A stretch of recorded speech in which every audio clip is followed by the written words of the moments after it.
So is it a way that we can?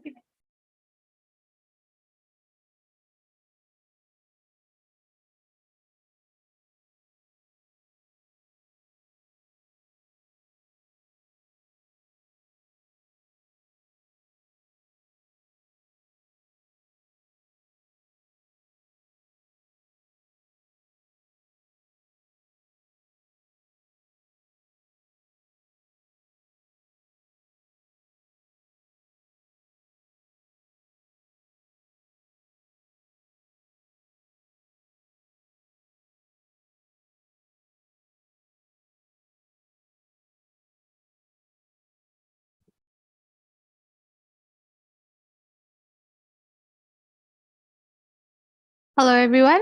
I see that many of you are still seating. We will start in the next 2 minutes. Kindly requesting if everybody could be seated. Thank you.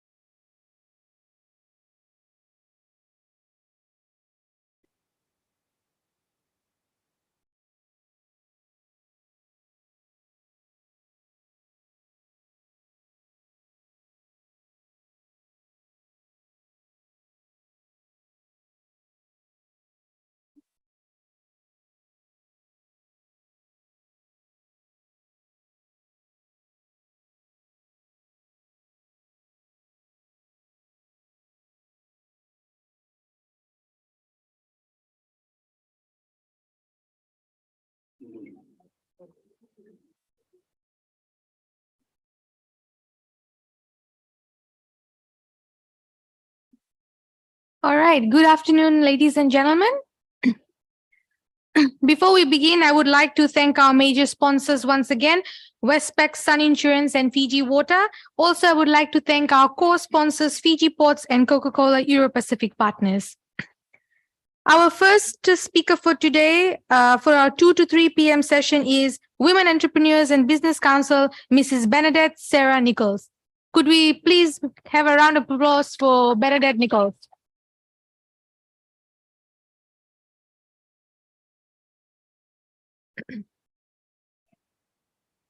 This is the one, right? Web C. Yeah.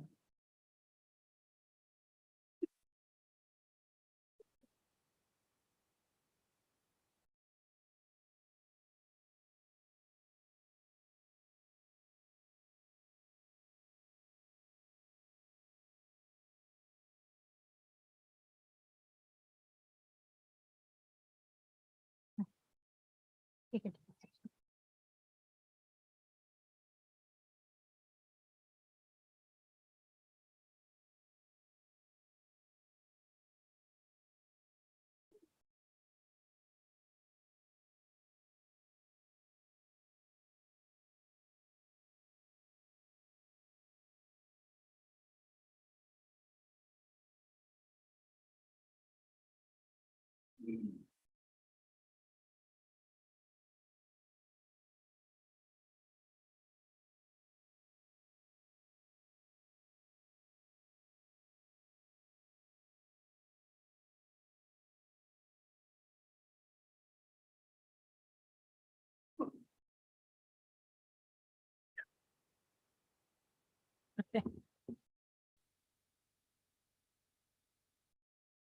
Well, good afternoon, everybody. I was told that there are students and perhaps some staff here, and also there are regional listeners who are, shall we say, listening into what we have to say.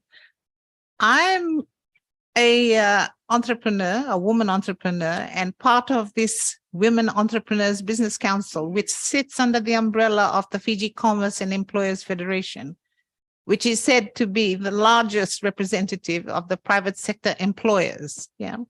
So in this council, there are 10 different councils representing different sectors, business sectors in the community. And if you look at that list there, you can see we are quite diverse. And the Women's Council started in 2013. I started my business in 2008 But in 2012, I joined this group, but didn't become really active until 2013. So in there, we have people from the mining industry and quarrying industry. There are the financial council, which are, the banks and the accountants and people like that. Then you have the retailers and the small business council, which is fairly self-explanatory. Human Resources Council is quite active, but also you have the Human Resources Institute, where they, shall we say, the employers' representative also attend that council. Manufacturing and Trade and Export Council, these are all the textile companies and other people who are involved with manufacturing in some form or another. All different types of manufacturers are involved in this particular council. They have a little committee. In every council, you have those who come regularly, and those who just come when, shall we say, there is something that they do want, but they keep the others informed about what their activities are. One of the advantages of being a member of the council here at FCEF is that when we need to lobby, or when the budget time comes round, or when we need to take up one of our concerns or issues, we do it as a group under the big umbrella of FCEF, or the Fiji Commerce and Employers Federation. It's like a support group, but it's also kind of a lobby group. It's everything, in fact. And if you are in business, you will find that sometimes it's really helpful if you have an organization behind you. It's good if you are a big company, but even then, you need support from other people in the same business sector, or you just need support from the whole business sector. And under FCEF, we get that. And for us women, under the Women Entrepreneurs Business Council, not only do we get support from other women, but we also lobby on behalf of women. And I'll tell you a bit more about that a bit later on. But we also seek funds as a group for some of the activities that help us. And there is also a group called the Young Entrepreneurs Business Council. This is really, how shall I say, young in Fiji can be interpreted in quite a number of different ways. Some say that if you're under 45, you're young. Some say if you're under 30, you're young. You can interpret it whichever way you like. However, I don't come under that Young Entrepreneurs Council.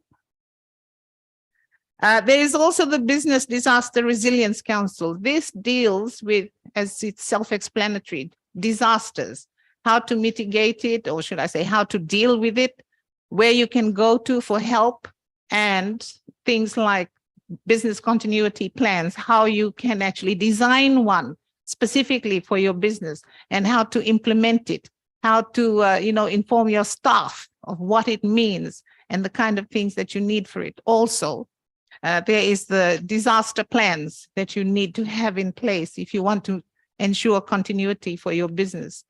So, and then the Business Processing Outsourcing Council. This is, again, quite topical at the moment because business outsourcing, or should I say the outsourcing industry here in Fiji is growing, has been growing for some time. And a long time ago, in one of my previous lives as an employee, I worked for one outsourcing center. Okay.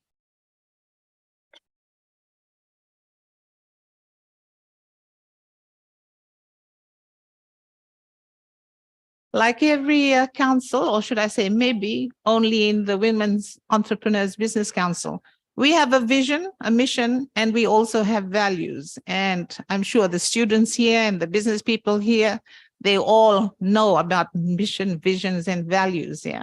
And for us, a vision is for women entrepreneurs to invigorate the nation. And we have an annual conference, and we've taken this as our theme: Women Invigorating the Nation.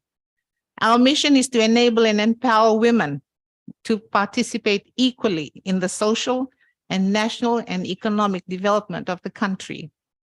We all talk about it, but it's not often, shall we say, that it's actively, practiced.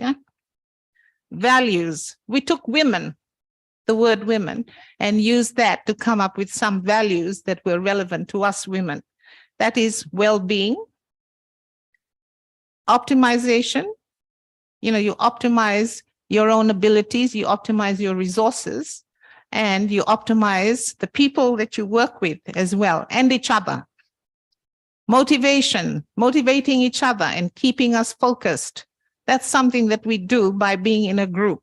Because although you can motivate yourself, it helps to have someone else being, shall we say, cheering you on and also pointing you towards where you can get extra help. Excellence. Not always easy to achieve, but we do try to achieve excellence in all our businesses, in the form of processes or in the form of just your behavior. But excellence is something that we all strive for. And we do try to create awareness of what excellence means within our own business and within our own practices. Then nurturing is very important. Yeah.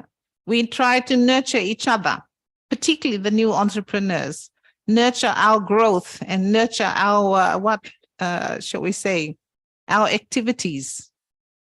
And we do this by perhaps, creating bringing workshops or bringing people who have been successful in what they do to come and mentor us or to come and coach us or to give some kind of improvement in our practices. We have a strategic plan and we have just completed our new 5-year strategic plan. But in all of this, this is what underscores it, yeah? What we call the 4 Ps. That is people. And when we talk about people, we're talking about business leadership, helping our people to grow, to be successful, and to be good leaders. You can be a good leader and be successful. You don't have to be, I won't say a nasty leader, but let's just say an unethical leader to be successful. Yeah. It's not always easy, but it is achievable. And we try to ensure that all our businesswomen are ethical in their business deals and in the way they grow their business. Process. This is very important in any business. Processes are very important, not only in small businesses, but in large businesses. In fact, large businesses is all about processes and how you run your business. They standardize almost everything so that you find it easy to fit into the organization. They know exactly what can go wrong. They know what the risks are involved, etc. And so we try and teach our women, or should I say we teach ourselves, how to manage our business with good processes, yeah, with strong and sustainable processes. Partners. This one talks about stakeholder collaboration. We have our chair or our president is very, very active in cultivating stakeholders. Yeah. Government is one of our stakeholders, or we go whenever we need anything, or just to get to know them so that they can get to know us. So when the time comes, we need something from them. They already know who we are and they have an awareness of what we are doing. It's not only government, it's also NGOs, and it's also international organizations and high commissions or embassies.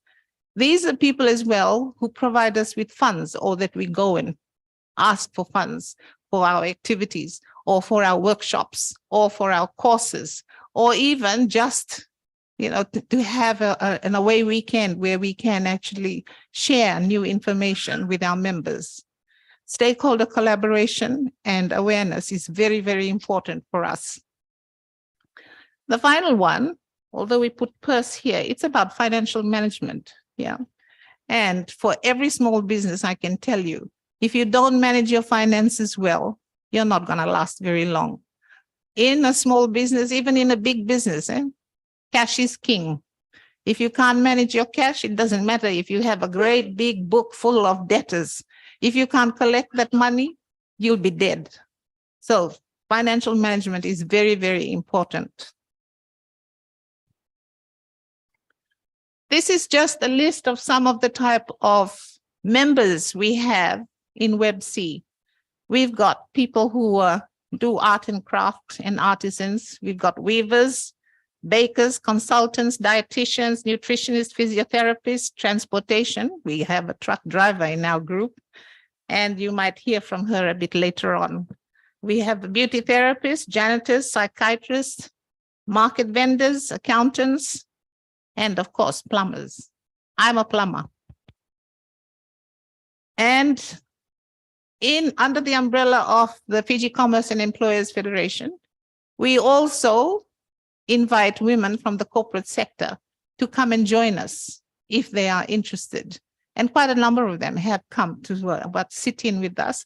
Some of them out of interest, some of them because this is a way of getting to know the small business sector, and also some of the, shall we say, women entrepreneurs, some of whom are very successful and have decided to come and lend their expertise and their knowledge and support to the smaller businesses owned by women. And these include lawyers, bankers, HR specialists, and of course, senior managers or the executive managers within the corporate world. These are also some of our members who come regularly to our meetings and share their knowledge, or come and create awareness on something that's new and topical. Yeah, particularly the new legislations that comes out and it affects women. Then what we have lawyers who come, and the accountants come and talk about the tax legislation that could affect us as well. So there's a lot of support there from corporates as well as from other women executives. This is just, shall we say, a photo taken from one of our activities, or should we say, one of the things that we did with our members.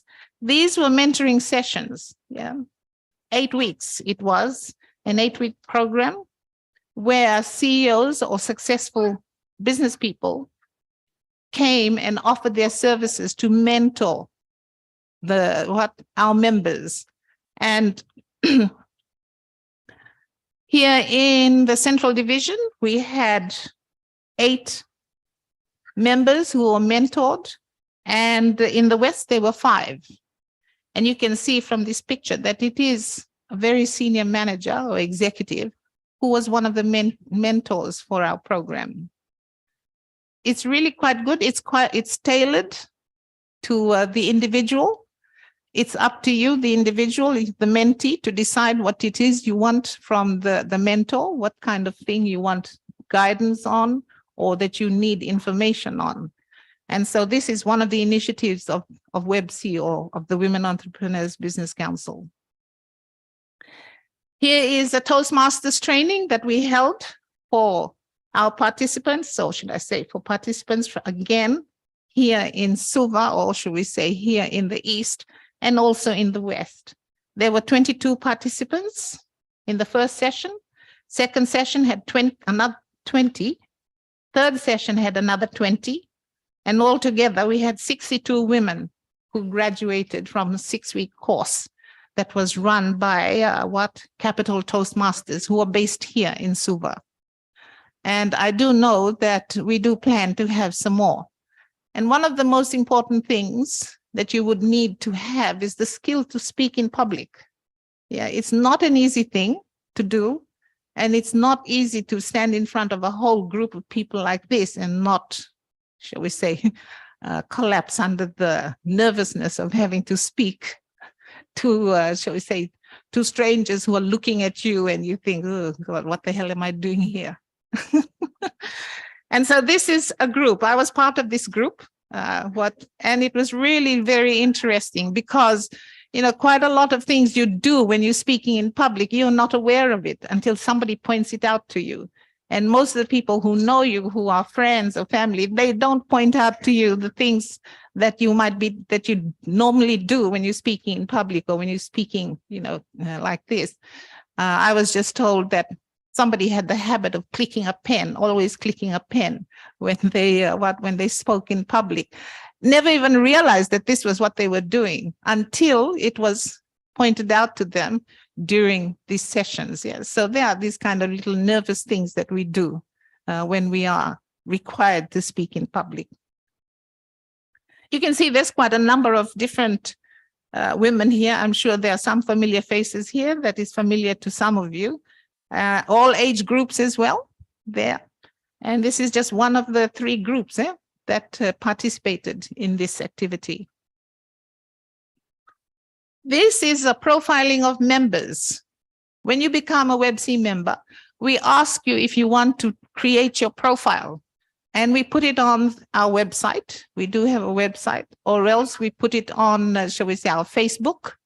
But we share it. We also have, some of you may have seen some of them in the newspapers, where shall we say, the member talks about themselves, talks about their business, talks about their challenges, whatever they want to talk about. But the whole idea is to give them the opportunity to market themselves or to promote themselves. Yeah. This one here is Magenta Magic. Fanny is one of our, shall we say, active members, and she decided to do hers. If you're interested in finding out some other profiles, just go on to the WebC website and you'll see it there on Facebook.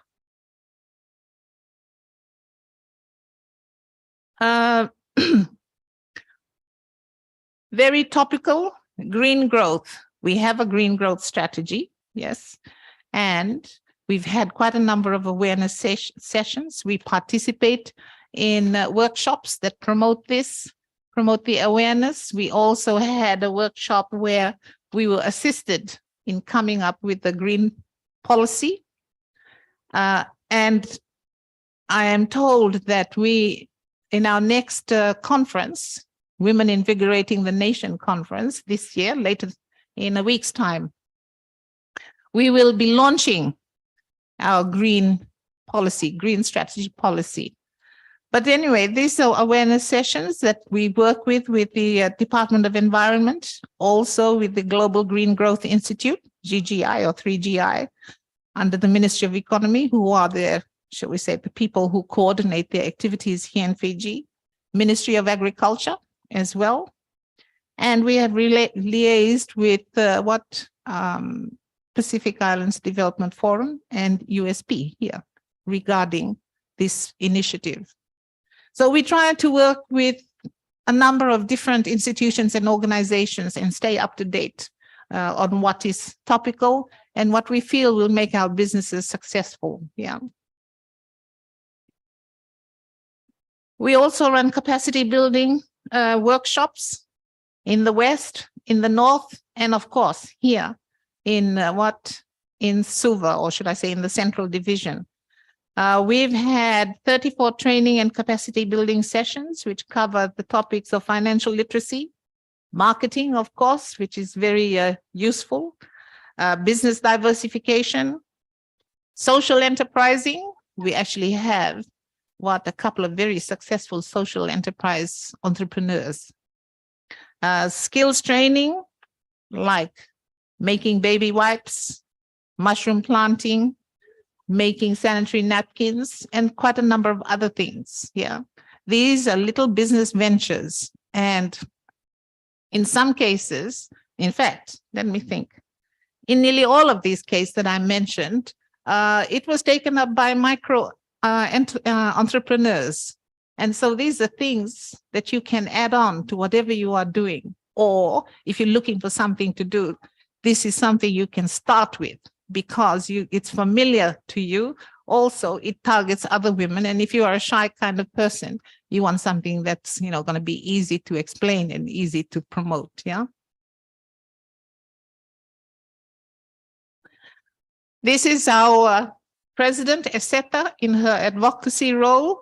And beside her, to her left, is Fiona, who, shall we say, started up our secretariat with funding from the Fiji Women's Fund. I think they call themselves something else now. But this has helped to grow the awareness of WebC and helped us to create activities that helps our members. But they are very busy going around to government, to the high commissions, to the NGOs, etc., to advocate on our behalf. Yeah, and also even in some cases going to the shall we say the community leaders, rather than going to these big institutions, going to community leaders to promote our activities, and also to find out whether there's anything we can do to help within the community. This is one of our initiatives called, and included in our strategic plan. It's called Bridging the Gap. Basically, it's bridging the economic gap between the, shall we say, the microfinance sector or the rural sector, as well as the, shall we say, the active economic sector of the community. And a lot of this is aimed at the rural sector or aimed at the microfinance group. This one here, I think this was in Drambuta, in the middle of Navosa, Nandronga, right up in the interior. This was one of the initiatives that I was heading, and we went there. There were 3 or 4 of us from WebC going to do various things there and making different presentations. We stayed there for 3 days, and I can tell you it's a beautiful part of the country, almost inaccessible. And you climb up, or should I say, you drive up to the top of the hill and you go all the way down again. Very, very dangerous drive, but very interesting. Drambuta. We also been to quite a number of villages around here, as well as Vanua level. We went there and we also took different workshops to them, including financial literacy and, all the other little things that I was saying. This is aimed at farmers, market vendors, food vendors, etc. Yeah. Here is our WIN convention from last year, just a view of what it looked like. We are repeating it this year, the WIN convention, Women Invigorating the Nation convention. This is looked upon as one of our major ways of, shall we say, raising funds for our activities, because of course we can't depend long-term on donors to keep giving us grants.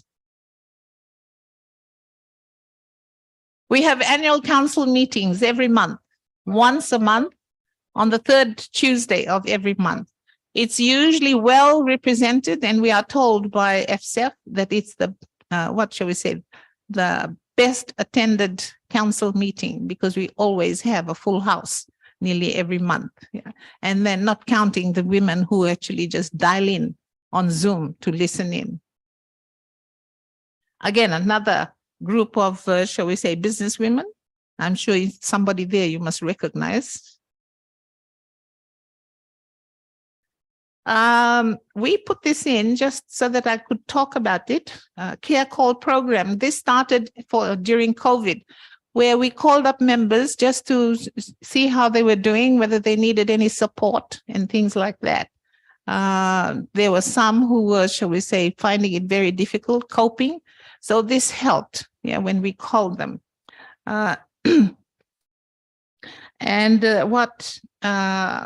whatever they needed during that particular time. And it's not just restricted to COVID time. Even now, when we know that there is a member who needs support or who needs their hand held, then we will call them and we will offer our support. There is the safety net as well. Oops, sorry. It's what we call the safety net. And this is actually, it came about again, not only during COVID, but COVID sort of accelerated it, it dealt with mental health, it dealt with violence towards women, these kind of things. And so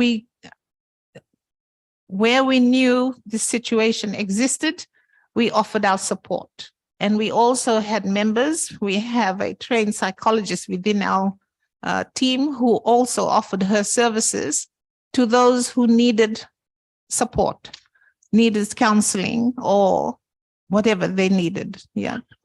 And so this was safety net. Market day. We still have market days. We used to have them once a month with the courtesy of Westpac, but now we have it twice a year, or when the occasion requires, then we have a market day. Well, that's the end of that presentation. So I'll talk a little bit about myself and my business. The questions, can we leave it till the end? After I have two other entrepreneurs here. One is what we call the young entrepreneurs. I am what you call the aging entrepreneurs. I heard recently that this is the buzzword, the aging entrepreneurs. And basically it refers to people who have retired and decided that they want to be entrepreneurs. They're not ready to stay at home and maybe look after the grandchildren or read or just watch TV or video all day. So what they do is they start their own little business. Yeah. I know some people who, shall we say, started making things to sell. One started well before she actually retired, bottling honey and kura. Oh, like and that kind of thing to sell. So I started my business in 2008, and then I bought a plumbing company. I wanted to do plumbing mainly because it's not a field where there are many women. I wanted something completely different. I was always in the office, if you like, but an office that allowed me to go gallivanting around outside if I needed to. So when I got fed up with the office, I'd get up and go out and do whatever I had to do, whether do the marketing and promotions or visit clients. So anyway, and also water is very important for women. Yeah. When there's no water in the house, who goes looking for it? Usually it's the women who have to organize it, coordinate it, or find it for the family. So I like the idea of doing water, and I'm still in that today. What else can I say about the business? Well, we also do other things to do with the household, like painting, yes, tiling, anything to fix the house. That's what we do. And so the challenges for this. The challenge is that being a woman in this thing, you're competing with a lot of men, and you're never really taken seriously by, shall we say, the people who hire you.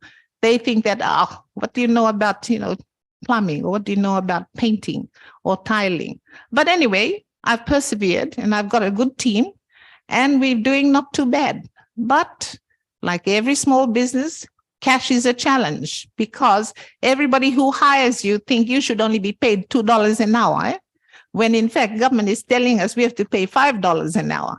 But you try passing that on to the customer, and I'm talking ordinary customers, even commercial and, shall we say, institutional customers, and they think, why are you charging that much for?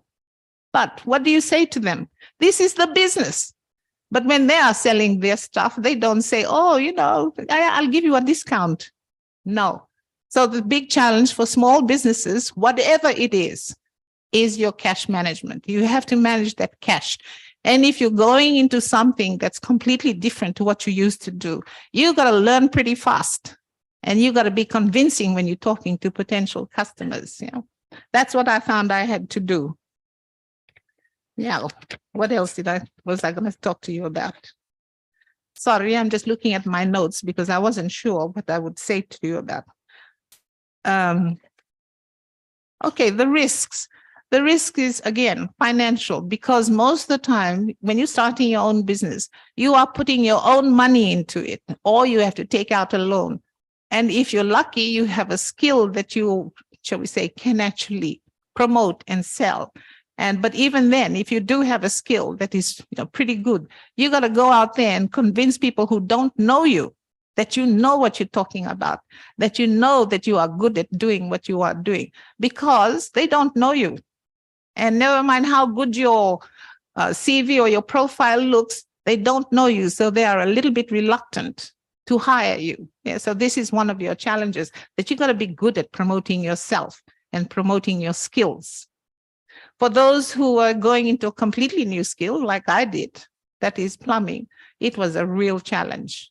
But I was lucky in that I had a good team behind me. You also need support. support from your family, support from your friends, and support from organizations for us like WebC, where even if it is just to go and moan to somebody, or just to say, well, how did you deal with this? You know, I mean, I have this customer here who is blah, blah, blah. You know, how do you think I should deal with it? It's always good to have support. So look for support, not only from family and friends. They're not going to say anything to you that's going to upset you. Or maybe some of them will just tell you everything negative. They won't tell you anything positive. Or if they do it, they say it in such a negative way that it puts you off. But anyhow, support is very important for a small business. Yeah.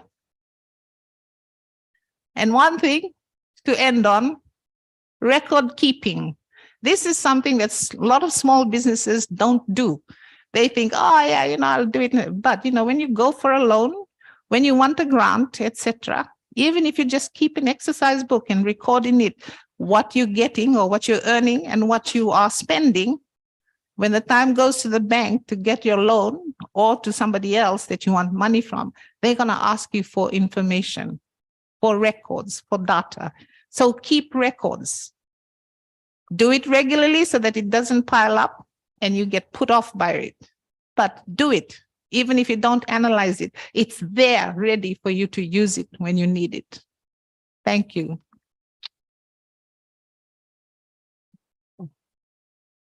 Can we keep all questions till after we've all presented? Yeah, thank you.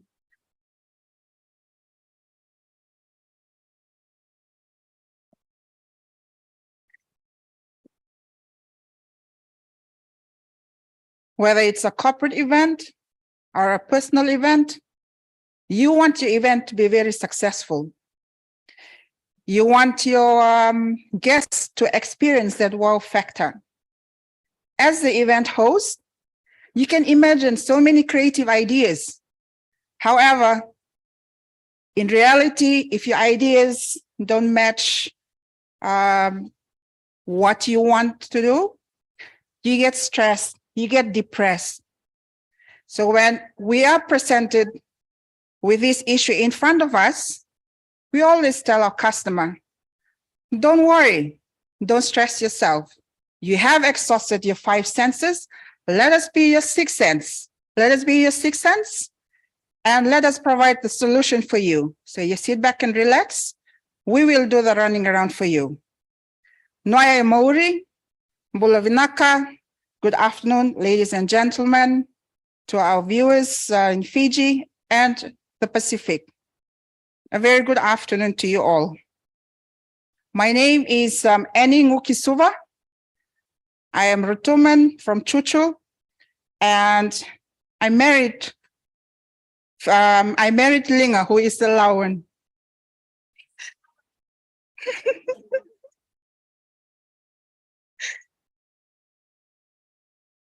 Who are we? Oh. And what we do. 6th Sense is a family business that is owned by my husband and I. We are an event management company that always, and we love to go beyond, the customer's expectation in creating that unforgettable experience to ensure that our clients at the end of the event, the guests, they go back with that wow experience. So our expertise in audio and visual technology, but mainly in LED screens. As you can see, some of our events that we have supplied our screens to, one of them, and it's actually one of our first big event that we have done is COP23. That screen that you can see there, we also use our LED screens for company product launch. We also use the LED screen during the royal visit here in USP. So we had our trailer parked outside because it was too full. So those who cannot attend, they were outside as well to be able to view what is happening inside. We also use our screens during the rugby games. And we also, the last to set up on the right side our international clients. One of them was the Toyota, New Zealand company. And these are the clients, these are the events that we provide LED screens. Our team of creative professions, we also specialize in social events, corporate events, as I've mentioned earlier, sports occasions, and we also have lights that are customized for your event theme. For example, if your theme is blue, we can have those up lights to customize it to light up the room, make it blue or red based on your theme.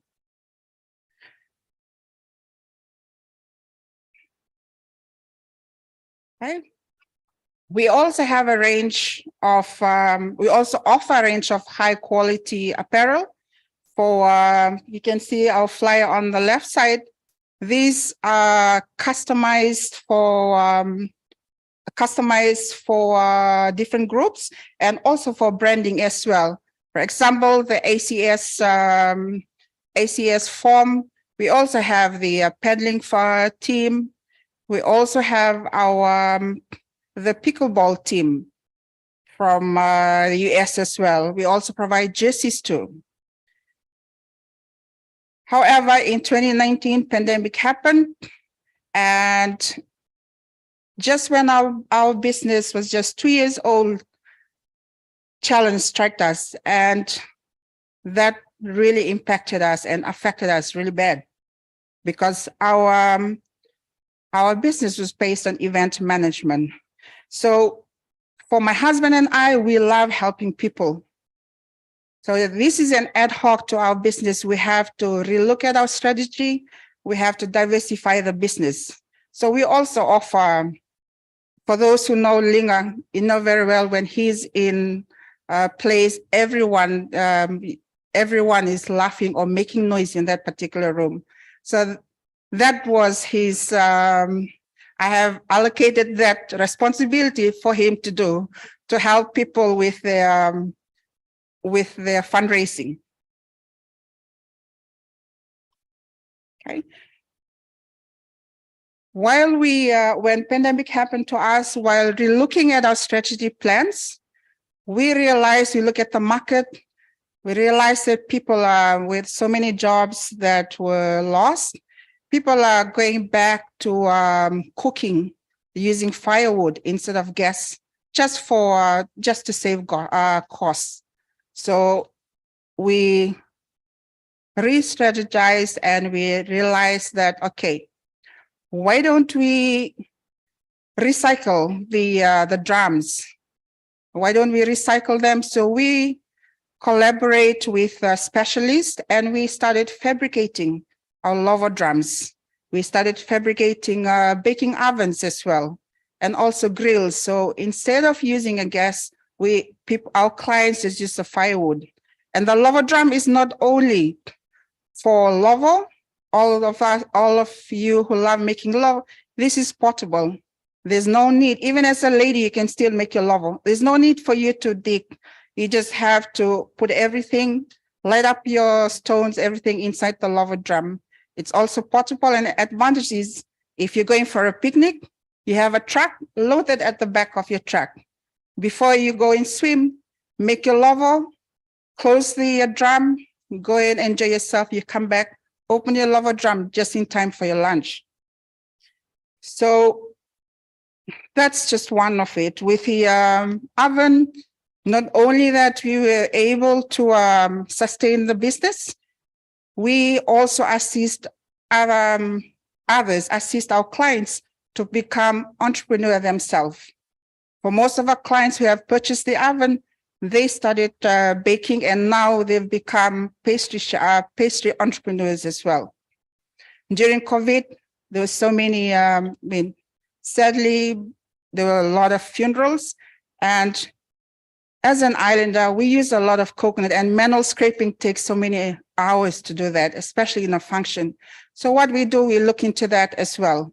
That's when we start selling our electric coconut scrapers. but we also provide our clients the options to either do an outright purchase or you rent it out on that day of your function. Why I decided to become an entrepreneur? I have been working for the past, well, more than 10 years. And I wanted to test my capabilities. My husband and I are both very competitive. We both used to work at Vodafone and Telecom and very competitive. We don't talk to each other during that time. We try and hide our, whenever we have a client, we always tell, don't discuss it here. He's sitting next to me. That's how competitive we were. However, we wanted to test our capabilities. We want to test our abilities as well. So we decided, okay, why don't we start our own business? One, starting up our own business, we'll be easily be able to hand that over to our children. That is for them, for their future. The other one is we both have our own strength and we want to capitalize on that. I always ask the question to myself, Annie, do you want to be your own boss or do you want to work for someone else for the rest of your life? Do you want to work 8 hours or do you want to work 24 hours whenever you want or wherever you want? Okay. Should I take the risk and empty my account even to the last dollar? Take a risk, invest it in a business. Invest it in something where we can put our money and our passion to it. So those questions are in my head, even in Linga's head as well. Okay, and then we decide, okay, why not? It's better we start now or later on we regret with so many what ifs. So that is the reason why we took the risk and we challenged ourselves. We started 6 Cents. So with the 6 Cents, having the LED screens, that is a very, it's a male dominant industry and a very competitive industry. Back then when we started our LED company, we were the 3rd company that has the LED screens here in Fiji. Today, there were so many companies and that industry is growing and very competitive. Even event management, that industry as well is very competitive. But it is your attitude and the service you provide that makes a difference.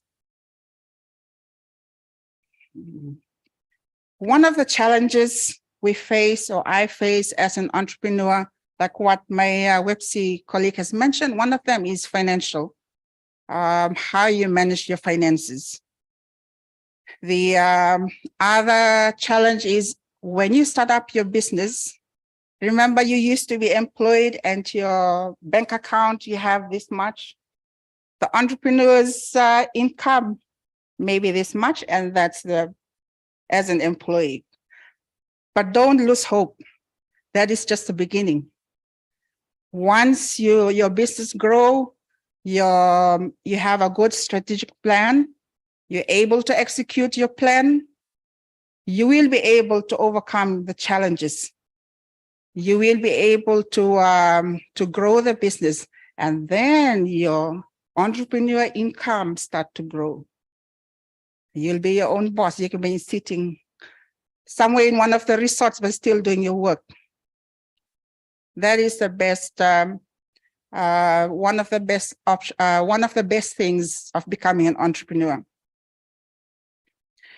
In terms of challenges, when our business was just 2 years old, pandemic happened. We went diving all the way down in terms of performance, in terms of income. But lucky for me, we're both very competent. We're very, we have a go-getter attitude and we complement each other. I look after the technical side of the business, and my husband, since he's very quiet, he looks after the front, the PR of the business. So yes, pandemic was the real challenge. However, lucky for us here in Fiji, we live in a communal society. So despite the challenges, we were able to collaborate with company, with other entrepreneurs. We're able to receive support from organizations, from the government. So despite those challenges, we were able to rise again. And I can tell you, for those companies, all of us who survived the pandemic, you can overcome any challenge.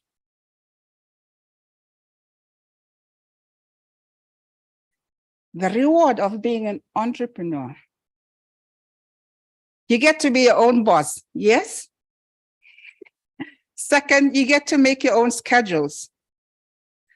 And most importantly, remember, if your input is 100%, you get 100% output. Don't say, oh, I'm an entrepreneur, but then your input is just 10%, but you're expecting your income, your output to be this 100%. No. Your 100% input, you get 100% output. So the reward you get from that as well is, if you're lazy, your business won't grow. But if you work smart and you work hard as well, your business will grow. I've mentioned earlier that we love helping others. So one of the rewards of becoming an entrepreneur is I'm able to assist other people.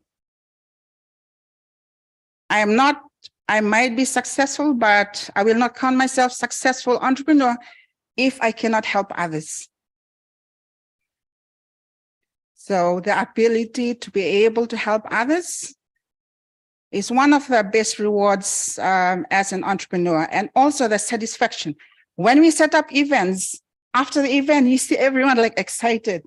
Oh, thank you. That's awesome event. Oh, thank you. It was well organized. That is one of the rewards that we get from being an entrepreneur as well. You also get to understand the risk mitigation and also how to overcome the challenges we face, and especially the challenge we had when the pandemic hit us. And in terms of the support system, of course, your family always support you, but you always say, your network is your net worth. I am very lucky to be part of the Women Entrepreneur Business Council, which is under the FSF umbrella, as my colleague has mentioned earlier. With WebC, they send us to training.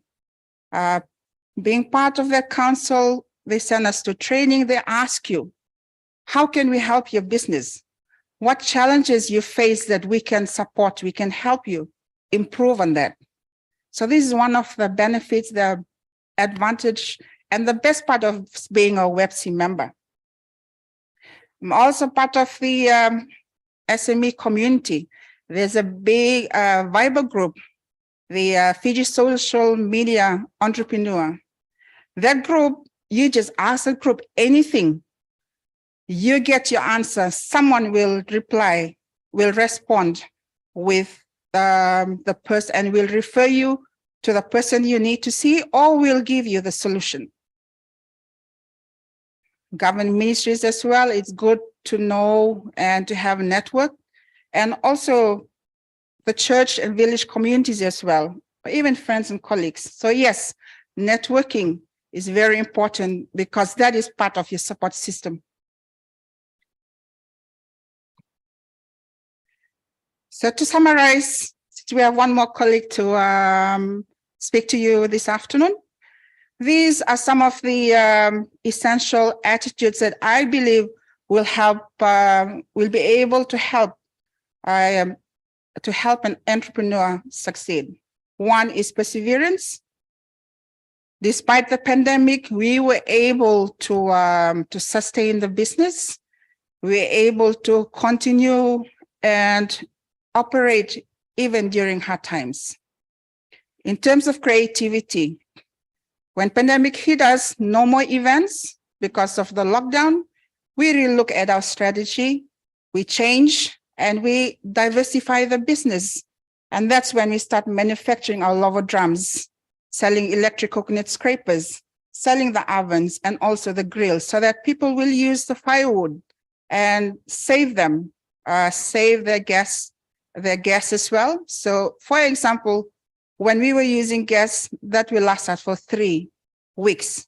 But when we start using the lava drum or to use the firewood for cooking, that gas cylinder can last us for two months or 2.5 months. So during pandemic, that's why we diversify the business into that, and also apparel as well. Adaptability, it's always good that the entrepreneur is able to adapt depending on the circumstances or depending on the change in environment, or be able to relook at your plans and try and adapt to the changes. Risk taking, I won't be standing here talking to you if I don't take the risk and become an entrepreneur. Yes, I'm a technician by profession, but I took the risk to become an entrepreneur and to be able to stand here and talk to you about it. And hopefully this will inspire some of you, especially our young ones in this room, or those who are wanting to become entrepreneurs, to go back and then think about, find your passion. If you have the passion, you will be able to put your whole heart into it. If you think that you can make good income out from that, and that is something that you love doing, go for it. Go for it. Don't wait, so that later on you don't regret anything. Passion is in our DNA. For my husband and I, we love helping people. Everything that we do, we're passionate about it. Passion of everything that we do.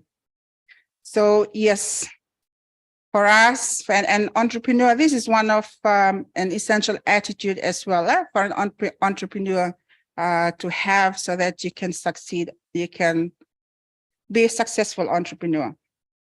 Resilience, pandemic hit us.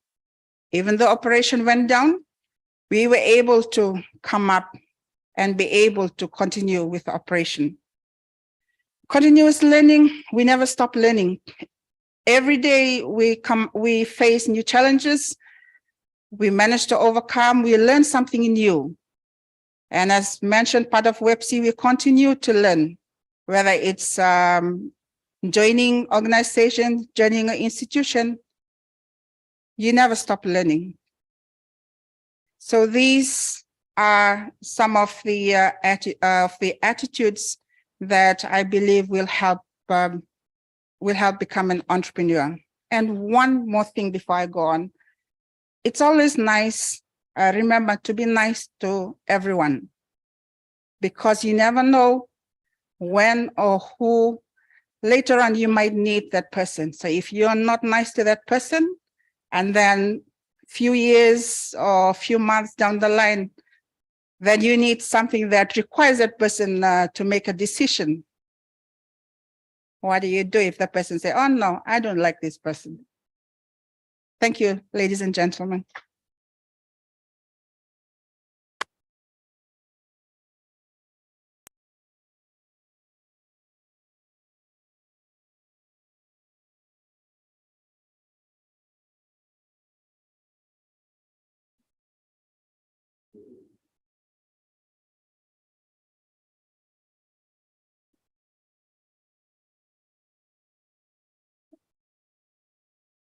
Good afternoon, everybody. I have exactly 4 minutes.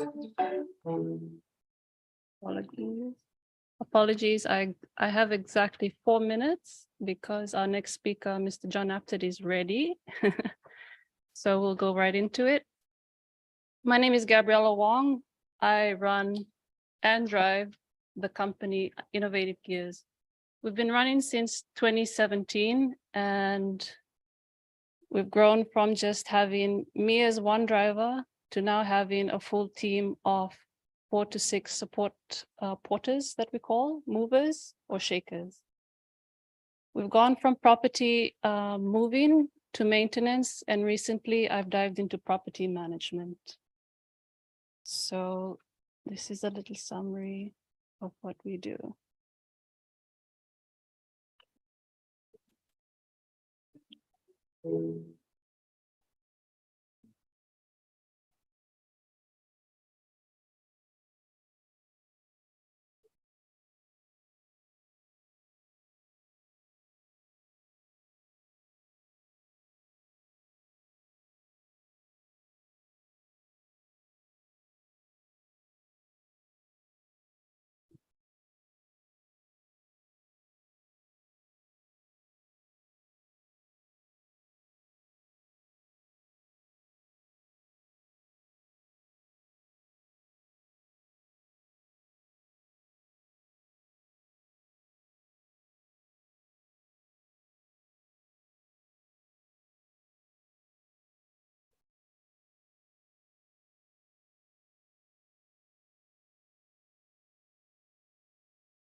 My journey began in New Zealand. There was a semi-trailer who I couldn't see the driver, and my husband and I had gone in to check out trucks that we could bring into Fiji, because Fiji is very limited by what it can offer to the Pacific. So whilst my husband was inside the shop, I was in the parking lot with my daughter. And at that stage in my life, I had just left my professional career, and I was wondering what's next for me. So we're in New Zealand, and this semi-trailer comes by me, and the driver gets off, and I'm curiously looking at the driver, wondering, I wonder what it's like up there. You know, you're sitting up there, you get to see people down on the ground doing their everyday job. So as this driver gets off, it's a very delicate Chinese lady, exactly my height and my size. And she gets off like it was at the tip of her fingertips. She walks across the car park, and I'm watching her like, she just got off a semi-trailer by herself. She unhooked all the straps and got it into park and did a 90-degree turn with both trailers on. And I thought to myself, why aren't we doing this in Fiji? And then my daughter interfered me, and then we later came back home. When we came back home, my husband asked me, would you drive a truck? I said, I love driving. You give me a car, I've got so many speeding tickets, to be honest. And I said, yeah, why not? Let's try it. I mean, if it doesn't work, we sell the truck, we move on with life. The first point I want to make to everybody is take that risk. When I got into the truck, the takeoff was on 2nd gear. The reverse is at 4th gear. So I've had to learn to unlearn what I've been taught was right, and know that changes is good for you. So when he gave me the chance to drive, I drove for 1 week, and I decided to quit. I left my professional career after 11 or 12 years, and this was it for me. So for 1 week in 1 week, I went from earning between a 20 and 30K salary to a $50 a week, to earning $50 a week. And for me, it was very unsteady. Mentally, you're drained, you're physically challenged. And here I am at Vinod Patel collecting hardware for someone, for a customer, sitting there wondering if this is me for the rest of my life. So we were doing Vinod Patel pickups for a few weeks. And then one day I parked the truck. It was raining. I remember this day. And then I rolled down the windows and not roll down, sorry, it's a button. The window went down and this driver parks next to me. He goes, "You're driving this truck?" And I said, "Yes." He goes, "Oh, is this your truck?" And I said, like, the inner me would have said no, but the outer me was saying, "Yes, this is me and my husband's truck." "Why?" He goes, "Oh, no, it's just weird to see a woman in it." And I said, "What's wrong with a woman driving a truck?" My light bulbs went off. I have to find another woman to do this. Because if we don't do it today, it'll never be done tomorrow. So that's what drives me every day to work. If I could ask everybody of you to stand up, I'd like to show you a routine that I use when I can't see my goal. If I could have everyone in the lobby standing,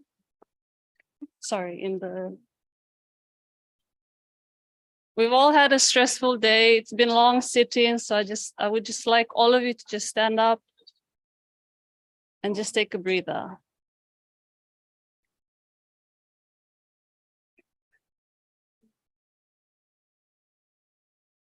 Okay, now if your hands could be outside of your pockets and just on your side.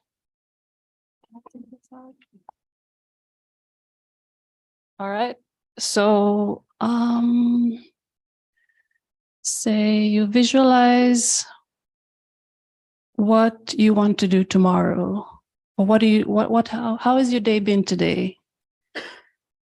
You can close your eyes, take a deep breath in, deep breath out. Another one, deep breath in, keep your eyes closed, deep breath out. Now on the third breath, take it in and think about all the sounds around you. Feel the energy around you and breathe out. One more deep breath in, visualize the oxygen going into your body, into your mind, and out through your mouth again. Now open up your eyes. How do you feel? Okay, now with your right hand, your eye focus will follow your right hand. So if I'm going up this way to her, you follow your eyesight. Not yet, and you go as far as you can. All right, I'm just showing you. Okay, so just shake it off. With your right hand, pull up and go out. Let's see how far you can go. And mark that spot. Everybody mark that spot?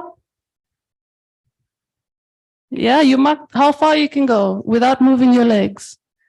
Yeah? And then come back. Come back to where you were. Yeah, you got that spot in your head? All right. Now deep breath in, close your eyes. Deep breath out. Deep breath in, visualize the oxygen going to your toes. Deep breath out. Take your time. Deep breath in, visualize the oxygen energizing you, giving you life, and out through your mouth. It won't work if you don't put 100%. One more, deep breath in and deep breath out. Now, with your same right hand, raise it, and all the way. See how far you can go, all the way.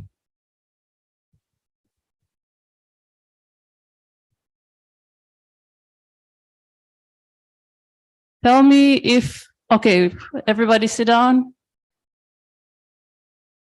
Almost done. Yes. He's a punctual man. Yeah.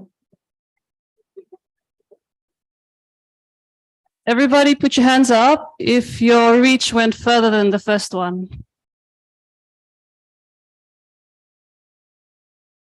Did it feel good? So that's your goal for tomorrow. You visualize your goal, you'll get to it.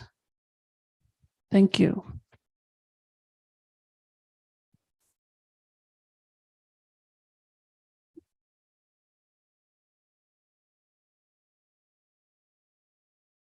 All right. Thank you, WebC ladies, for the wonderful presentation. Time is running, so we'd like to call upon Mr. John Apted from Munro Release to do his presentation. A round of applause for Mr. Munro Lee.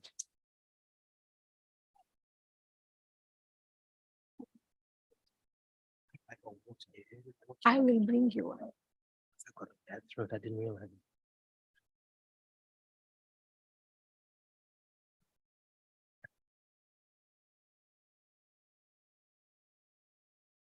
How do I advance? What do I use? This. How do I start it or get it going or whatever? Oh, I think the administrator is. So who will advance the slides?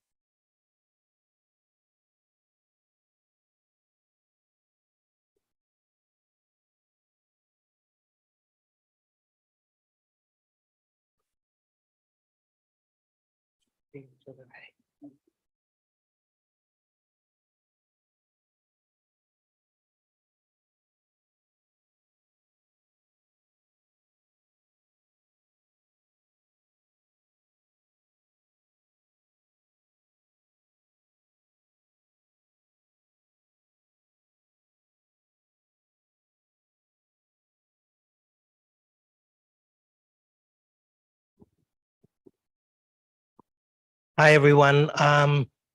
Thank you for the introduction, but to correct something, Richard Naidu would be very upset to hear me called Mr. Munro Lees. We've been battling over that title for 22 years, and I don't think he's conceded that I've won it. But never mind, that's not your problem. I'm John Apted. For those of you who I think most of you know who I am, but probably not everybody. I masquerade as a social media personality. I also used to do television until I was banned by a certain government. But let's not go there. What is actually not so well known, at least among the younger generation, I discovered on Twitter a few months ago, is that I am a lawyer. When I was appointed recently to one of these constitutional bodies, I saw somebody shared with me a tweet where somebody on Fiji Twitter said, "Oh my God, I was today years old when I found out that he is a lawyer." So anyway, I am a lawyer. I have been a lawyer since 1986, which is probably before some of your parents were born. But that's me. I have practiced consistently. I worked in the Attorney General's office and in government departments for 15 years. And I have been at Munro Lees since the year 2000.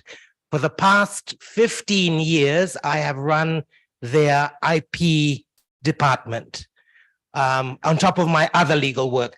Munro Lees has the biggest trademark practice in Fiji and in the Pacific Islands. And I head that section, which is made up of about 6 or 7 staff.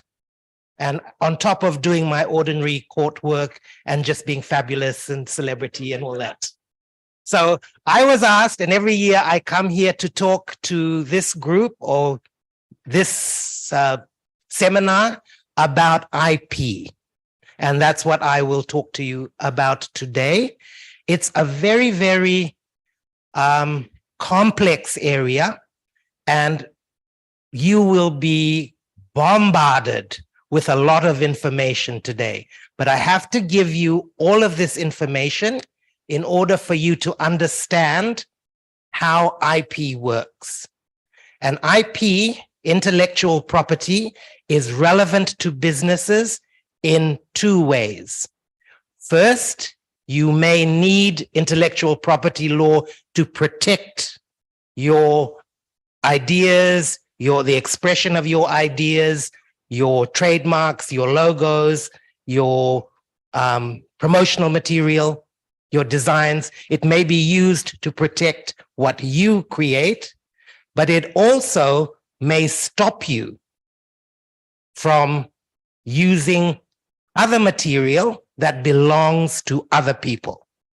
So even if what I say doesn't relate to you in terms of what your business does, in terms of output, it may still relate to you in terms of what you need to be aware of when you are operating generally. Okay, and that will become clear as we go along. So let me try to work out how this thing works. And my other problem, I'll tell you now, is my long sight is perfect, but my short sight is really bad. So I don't need my glasses to look at you, but I need my glasses to look at this. All right, intellectual property. Intellectual property, it's called intellectual property because it is property, but you are all used to physical things being property, like land, this bottle of water, your car. That's the general idea of property. But the law recognizes another form of property, which is called intellectual property. And this is intangible things that are ideas or the expression of ideas that are created and that are original. And so the law protects those ideas, those creations, and calls them intellectual property. And the reason that the law does it is to reward creators, to reward people who create things. It's protected to allow you to make money from it, because making money motivates you to create more. And the more you create, the more money you make, the more things you create, the more goods you sell, the better off society is. Our life communally is supposed to improve. But there's a trade-off, as you will see. The law gives creators protection for a certain number of years to allow you to make money. But after that protection, usually it passes into the common domain, so anybody can use it after that time. So that's the trade-off. You get protection for a certain number of years in exchange for it becoming public property after a few years. And that's for certain kinds of creations. So let's just go to them. So the various forms of IP protection, and they're all very different, and lay people like you often get confused because you'll use one word for the wrong kind of intellectual property and make fuddy-duddy old lawyers like me very frustrated and angry and irritated when you say patents and you mean trademarks or copyright. So all of these things are different, and I will explain them. So the different kinds are patents, registered designs, copyright, trademarks, and then we've got another category, which is not IP, but it's a form of legal protection, common law and consumer protection, which does almost the same kind of thing as IP. We at Manrelease, as I said, have a big IP department, and we do a lot of trademarks. The biggest amount of work we do is in trademarks. You will have seen these advertisements in the Fiji Times every day. And we do this kind of work in Fiji and in 7 other Pacific Island countries. All right, patents. These are the what's the word?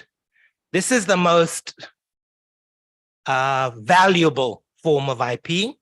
A patent provides legal protection and a monopoly for a certain period for inventions. Patents are only available if you invent something new. And at the moment, it can protect in Fiji a new physical thing like a machine or part of a machine or a car or part of the phone, something physical, or a substance like a medicine, a drug, or a method or process, the way of doing something, which is new. Patents require examination by the government department in charge, and they must be registered. You have to be granted a patent, a physical patent, before your invention is protected. If you do get a patent, it gives you, the inventor, a monopoly for 20 years for you to make money from the drug that you've invented, from the machine you've invented, from the part of the computer that you've invented. You get 20 years to make your money, but in order to get the patent, you must have filed your specifications. So at the end of your 20 years, the public then has access to that specification, and they can then make it. And all of you will have been to the pharmacy in Fiji, where the pharmacy will tell you when you've got a prescription, do you want original or do you want generic? And that is an example. The original is made by the company that owns the patent. The generic is made by pharmaceutical companies that have come after the patent has expired, access the specification, and now can make the generic. Okay, so when you invent something, you apply for a patent. If you get a patent, you get 20 years. After that, anybody can make that particular invention. Patents do not protect artistic, sorry, I'll just say something. There's a focus in these slides on fashion. That's partly because I like fashion. And it's also partly because the first of these seminars was focused on people who made fashion and craft. And so I still haven't updated the slides. I just picked them up and ran here. So there is a focus here on fashion. I'm sure many of, and every year there are always people in the audience who run, you know, fashion businesses, design businesses, t-shirt businesses, and that kind of thing. So there's an emphasis here on fashion. In order to get a patent, it must have, at the moment, it must have utility. In other words, it must be of use to the public. It must be new. It cannot have been published or anything before, used or published, and it must have been invented by the person who is applying. So you can't take somebody else's idea and apply for it. You can't publish your idea publicly and then apply for a patent 1 month later. It cannot have been published before you apply, with certain exceptions. In Fiji, we still have the very old Colonial Patents Act 1879, which is very, very simplistic and very cumbersome. It provides 2 ways of getting a patent. There's a national application, which means you apply in Fiji for a patent, and you apply to the Solicitor General with your specifications. And specifications are the design and all of the nitty-gritty, the details. He sends it to Australia because we don't have qualified patent examiners here. They examine it in Australia. Oh God, what did I do? Somebody keeps calling me, and even though I keep switching it off, they keep calling. They get examined in Australia for patentability. If it's prima facie patentable, in other words, if the Australians look at it and say, it looks like it can be patented, it looks new. When we search everywhere, we can't find anybody else has registered this. It will be sent back and you'll get a provisional certificate, which gives you 6 months protection. In that 6 months, you must advertise for opposition. So somebody from whom you've stolen the patent can write in and say, excuse me, that's mine. And then, but if nobody comes back within 3 months, the Solicitor General will then give the patent certificate, will issue the patent. There's also the second channel is a UK application. Remember, this is an old colonial statute. And this allows you, anybody who gets a patent in the UK, which used to be our mother country, to apply to register that same patent from the UK in Fiji. And this was because in the old days, that was the HQ. They patented there, then they used it in all the colonies. So if you were a British inventor or a colonial inventor, you did your parent patent in the UK, then you took it and registered it in all the colonies. And you had 3 years in which to do that. Because in those days, it took like a year for it to come by the boat, and then you had to do the oppositions and all of that. So that's what happens. You have to apply within 3 years. It's advertised for opposition. The Solicitor General hears the oppositions. If there are none, then the patent certificate gets issued. We do a bit of patent work, but generally today, the only people who bring UK patents to Fiji or want to patent in Fiji are generally drug companies when they invent new pharmaceutical things. Okay, Fiji patents are limited to Fiji, and it's very backward. We have a new Patents Act 2021 that has been passed by Parliament, but it is not yet in force. So it's passed, but it has not been brought into operation. And this is a modern system, no more UK patents. It's all local patents and new rules for patents. It has to be novel. It has to involve an inventive step and must be useful. You cannot patent anything if commercial exploitation would be immoral. You cannot patent scientific theories and mathematical methods. Remember, under our existing one, you can patent methods. Under the new legislation, you can't. You can't patent schemes, rules, and methods for doing business. You can't patent methods of diagnosis, and you cannot patent natural substances, even if purified or synthesized. So stop dreaming about patenting your form of grog because you're not going to be able to patent it. And you cannot patent plants or animals. So if you create a hybrid, grog and marijuana, for a double kick, you won't be able to patent that under the new law. All right, but the main thing, one of the main advances of the new Patents Act is it applies the Paris Convention.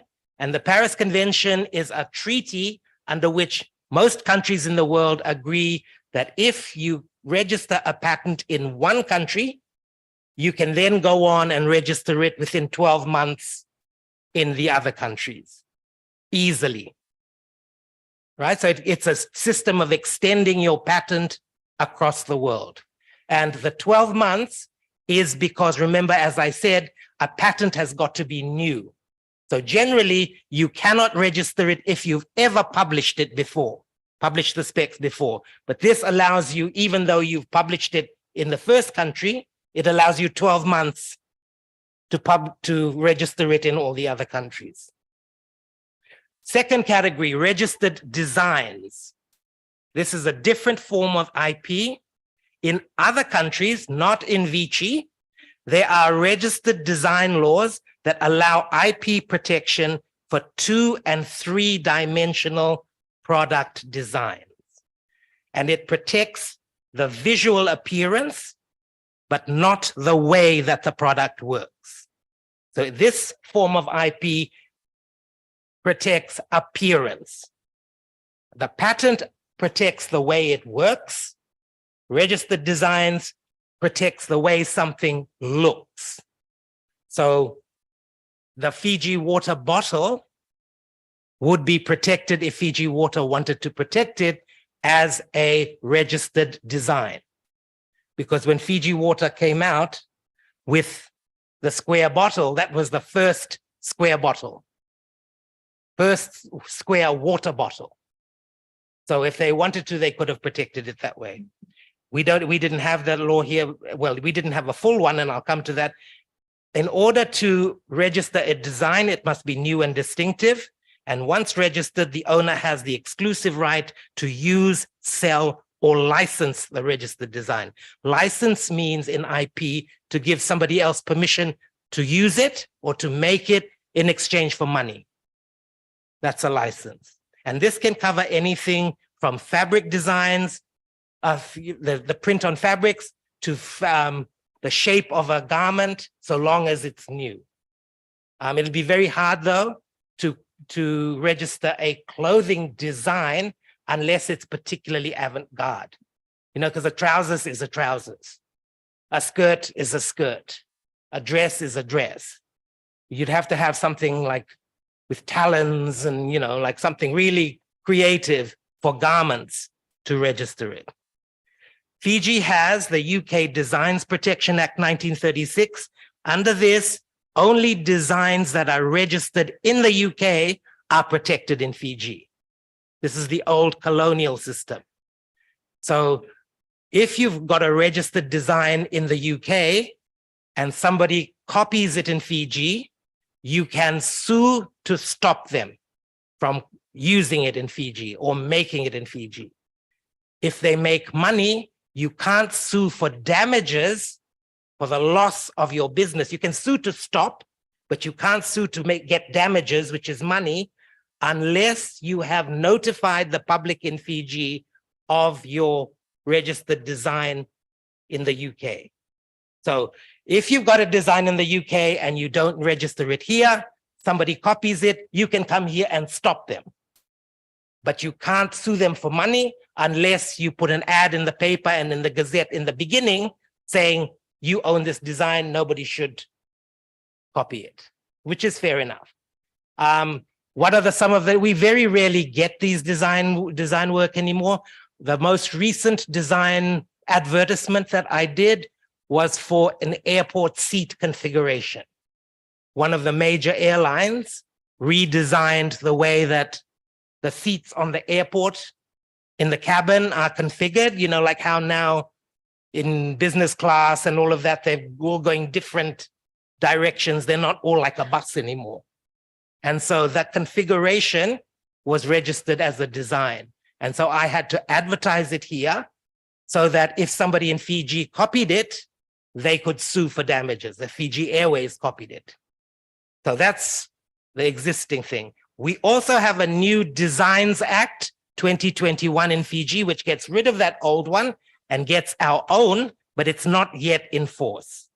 And it's a modern registration system. A design is a feature of shape, configuration, pattern, or ornament applied to any article by any industrial process or means, which is the same thing.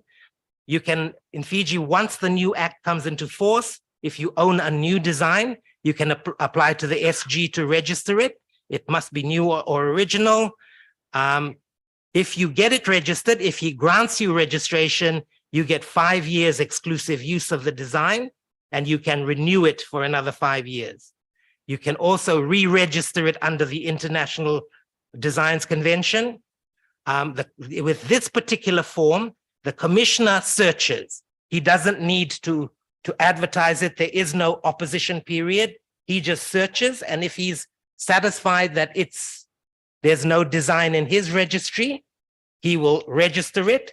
But if you have stolen the design and somebody wants to claim it, they will apply to him to remove it, remove the registration. So unlike the other forms of IP where you apply, it gets advertised for opposition, and then at the end of that period, if there's no opposition, it gets registered. With registered designs, you apply, the Solicitor General does a search, he registers if he can't find any competing registration, but any opposer then can apply for it to be removed. Copyright. This is the one that affects everyone in this room in many, many, many ways. Copyright, we have a modern copyright law. It came in 1999, and it protects the original expression of ideas, not the idea itself, but the expression of the idea.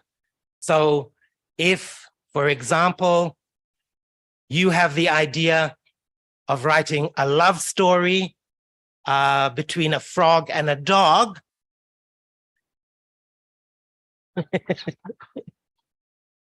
and you told me about the idea of a love story between a frog and a dog who met in O'Reilly's, ended up in Onyx, and then next minute we're in Botanical Gardens.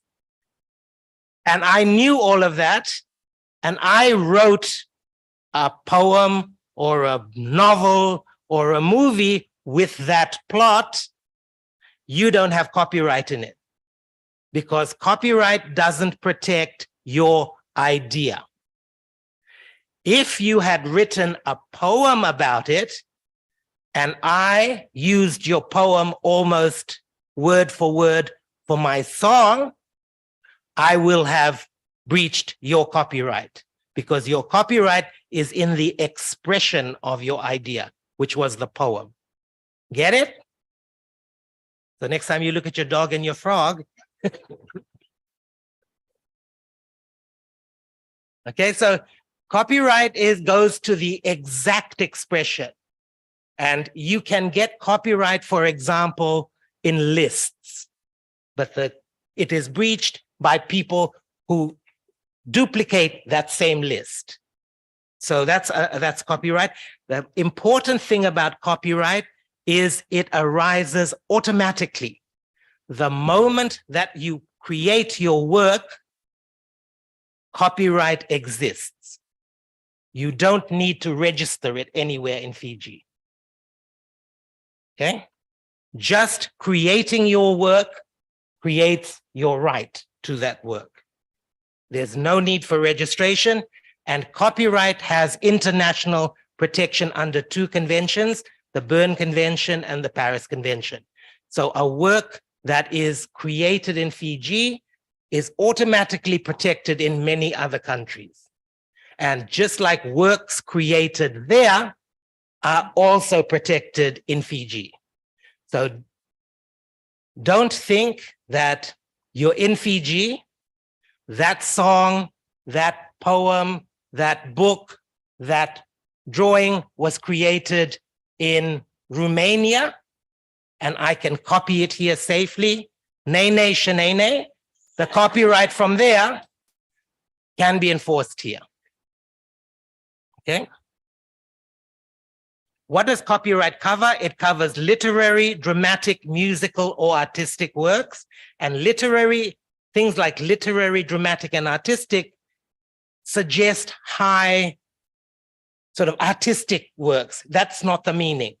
Anything that contains words, is written in words, is literary, whether it is a novel or high art or not. Like I say, a list or the packaging on your shoebox, which I'll come to, that's a literary work for the purposes of copyright. Dramatic is anything that's like a play. Musical can be a song, a jingle, anything that is musical. Artistic goes from the most beautiful, expensive painting down to a logo or a sketch, as long as it involves something artistic.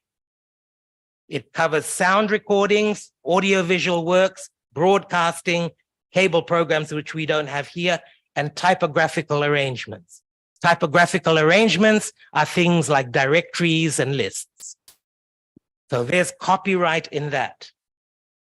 When I first started work, a long time ago in Bethlehem, before the first coup even, in 1986, my first IP case was to do with the Yellow Pages. The Yellow Pages in Fiji was published by Telecom back in those days, and an overseas company from Australia came in and wanted to turn it into some kind of business directory. So they were going to take what was in the phone book and commercialize it.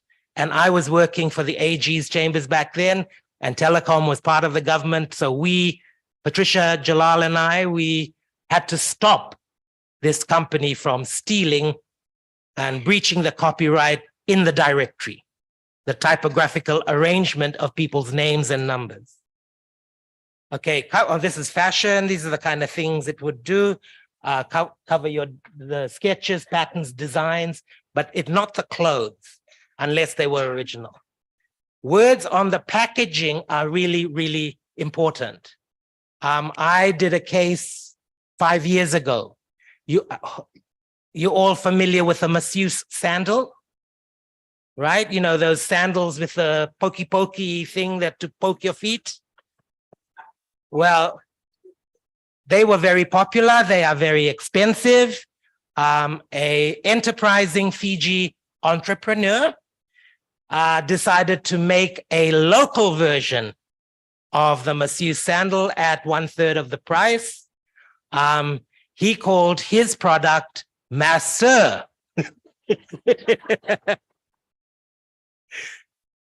The male version of the product, and was selling it. I was engaged by the owner of Masseuse in Australia to stop him. And we succeeded in stopping him. We used various different kinds of IP, like I'll come to trademark, I'll come to passing off, which we also used. But one of the grounds that we also succeeded on in stopping him was copyright, because even though he changed the name Masseur, in order to make it look like the original, he copied the box. And all of the information on the box about, you know, how the pokey helps your back and blah, blah, blah, blah, blah, all of that was duplicated on his packaging. So one of the grounds we succeeded was he had breached the copyright by reproducing without permission those words, that information, that expression. Okay, copyright would also cover photographs, videos, advertisement layouts, publications, music, and I'll come to it. Copyright generally belongs to the creators of the work, but not always. And that is Namaramani Wasaliwa herself. Tapu's #1 mermaid, Wendy. The photo, and the reason Wendy's photo is there is to remind people that photographs are copyright works. And that is not often appreciated in Fiji, especially now in the age of social media and the internet, where we see images all the time. We assume that all images are in the common domain, in the public domain. They are not. Every photograph belongs to the creator. So every single photograph I take the copyright belongs to me. If you're an employee or you're commissioned, that's a different story. People here don't understand that it's the photographer who generally owns the copyright, not Wendy. And so if somebody's taken a photograph of you, you need their permission to use it. You need their permission to make money from it. Most of us don't worry about it, but sometimes I don't know who here follows me on social media. Yay! My social media followers know that I upload photos all the time. Unlike other people, my photos are often not of me. They're of other people. Or of things, of places. And often I will see my photographs come up in a commercial context used by other people. And I will, depending on who they are, I generally don't mind because I do it for fun. I'm not in the business, so I'm not losing any money. But sometimes I have to stop them where, for example, it's used by a competitor of my client, because my client might think that I've helped them. So those are the people I'll say, remove. I'll give you one example. One of my biggest clients is Fiji Water, or one of the biggest clients of my firm is Fiji Water. And followers will know that I love to go to resorts. And I take photos of, staff or presentation. And so in one of my photographs was a server carrying a bottle of a rival water product. Next minute, this picture was like in their promo. And it had come from my social media. The Fiji Water people follow me.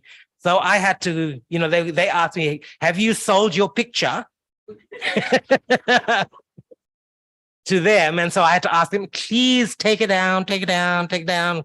So anyway, that's the thing. Always be aware that in your businesses, you need permission to use photographs that you did not take under copyright law, and vice versa.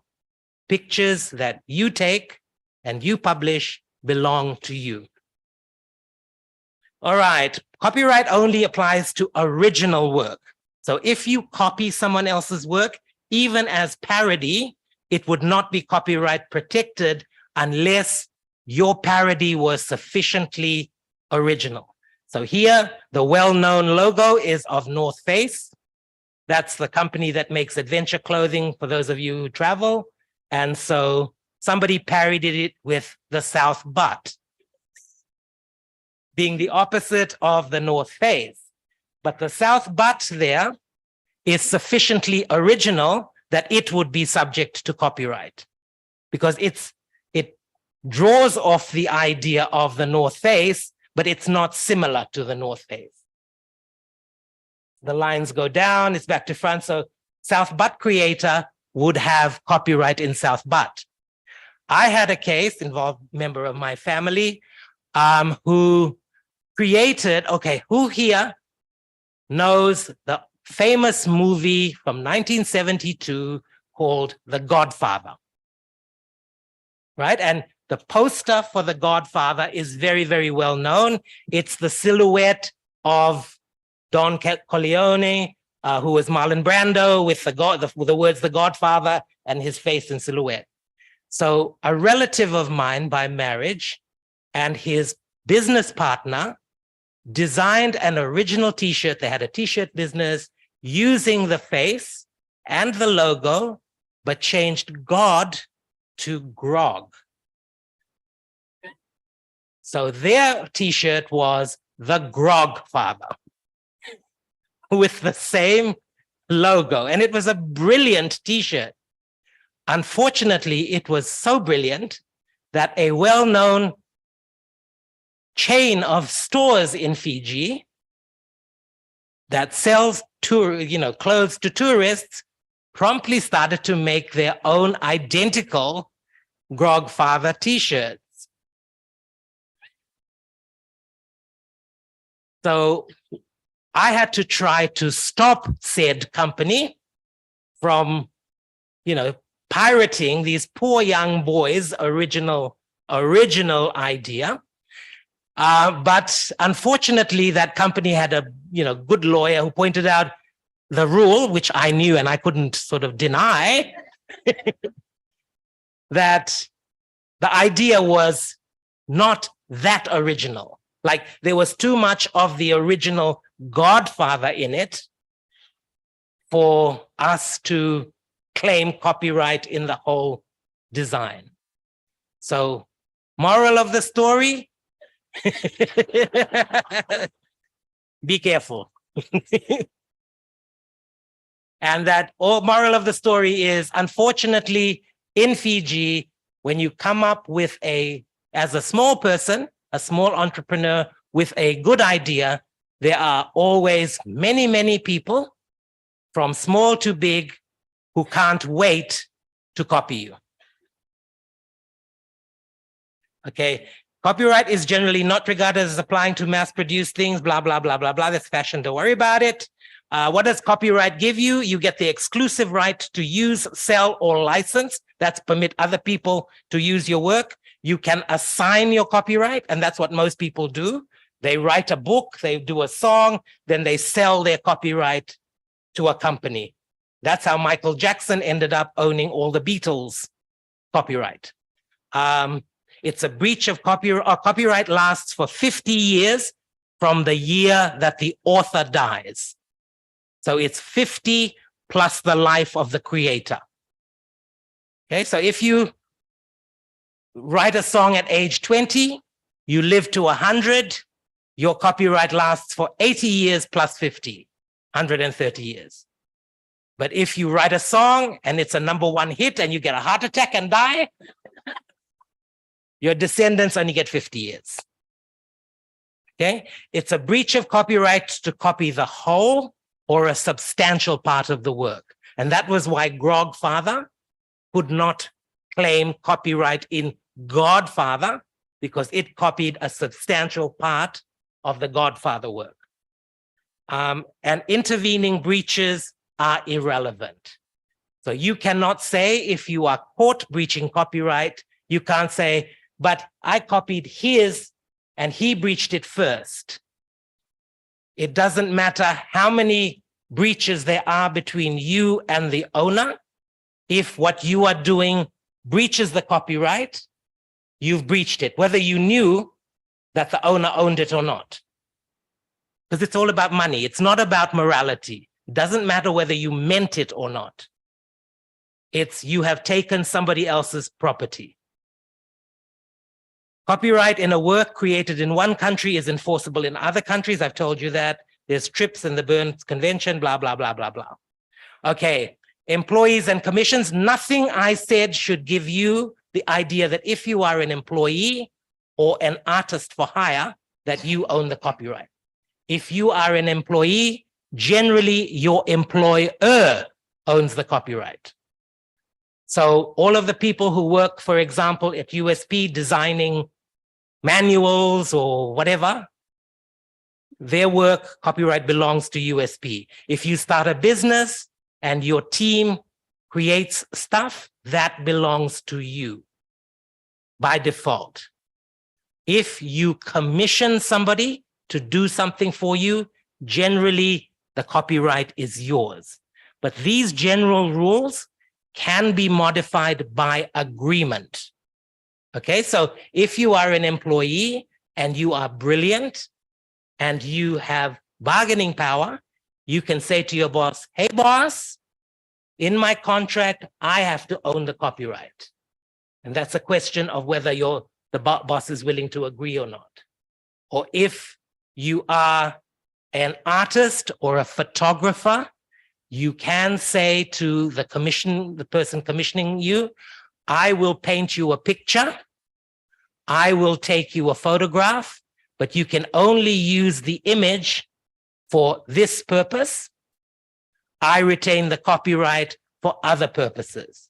And that happens not infrequently in the fine art world, where a fine artist may paint a picture, but when they sell you that picture, they say, I retain the copyright to sell the prints. You can own the original, but I will have the right to make money from the reproductions. And the same with a photograph. What can you do if somebody breaches your copyright? You write them a cease and desist letter. I write cease and desist letters all the time, not for copyright, but for all the different kinds of IP. If they don't comply, you can sue for an injunction, damages, delivery up or destruction. If people are breaching your copyright on a sufficient scale, like with videotapes or music tapes, you can go to court early on and get what's known as an Anton Pillar order, which is where it gives you, the court order will allow you to seize all of the tapes or all of the books or all of the discs or whatever. If the breach is overseas, you can tell customs to seize the goods, but enforcement is very expensive. Copyright myths, there's a lot of myths. Copyright can protect my ideas. No, that's not true. I've explained that. I can copyright a name or a title. You can't, because a name or a title is not original. It's not an original work. If I'm in the work or in the photo, I own the copyright, or I have the right to copy the work. No, you don't.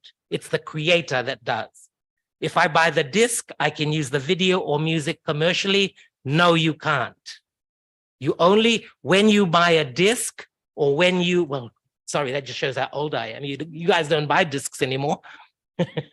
When you buy a download, You only get the right, the license to use it for your own private use. A download license would not include the right to play it in a commercial space. And that's why there is an organization called FAPRA that goes around collecting license money every year from businesses that play music in their premises. And you must pay them for using the music. And just to startle you even more, FAPRA, Fiji Performing Rights Association, which is headed by the lovely Lisa Vulakoro and what's his name, I've forgotten. Yeah, him. They only represent the music authors. When you play a song, there's different levels of copyright. There's the person who wrote the music and lyrics. They own one level of copyright. Then the performer who's recording you are playing also owns the copyright in the performance. So you are, strictly speaking, supposed to pay license fees to both. At the moment, only the composers are collecting. There is no performers association in Fiji. Although they're called the Fiji performers, they're actually collecting the composers' rights. Anyway, all complicated, but that's the story. Everything on the internet is in the public domain and free to use. No, no, no, no, no. Everything on the internet is free for you to look at, not to use. Anything without a copyright notice C is not protected. No, no, no, no, no. Only in America are copyright works required to have the C. So if you see something without a C, it doesn't mean that it's not copyrighted. It doesn't mean that you can copy it. And so if you are creating works and you don't put the C, your work is still protected in Fiji. But it's a good idea to put the C just to deter people from copying it. If you change someone else's work, I can claim it as my own. No, it won't. It'll be a derivative work. I can legally copy 10%. No, because there's no mathematical figure. It's okay to use, copy, or publish other people's work if I don't make money out of it. No, you don't have to make money out of it for it to be a breach. But if you're not making money out of it, they're less likely to come after you. But if they don't like you, or they, or they don't like people to use their work, they will still try to stop you. And it's a myth that it's hard to prove copyright infringement. It's very easy. Okay, trademarks. This is where I make most of my money. Well, my team makes most of its money. Trademark law protects brands, logos, and some trade dress. Trade dress is like how your product looks. The packaging, the words on the packaging, the design. So if you have a logo, if you have a brand, if you have packaging, this is one of the forms of IP that may protect you. This may also be the area of IP you need to check to be sure that you can use what you want to use, because it might belong to someone else.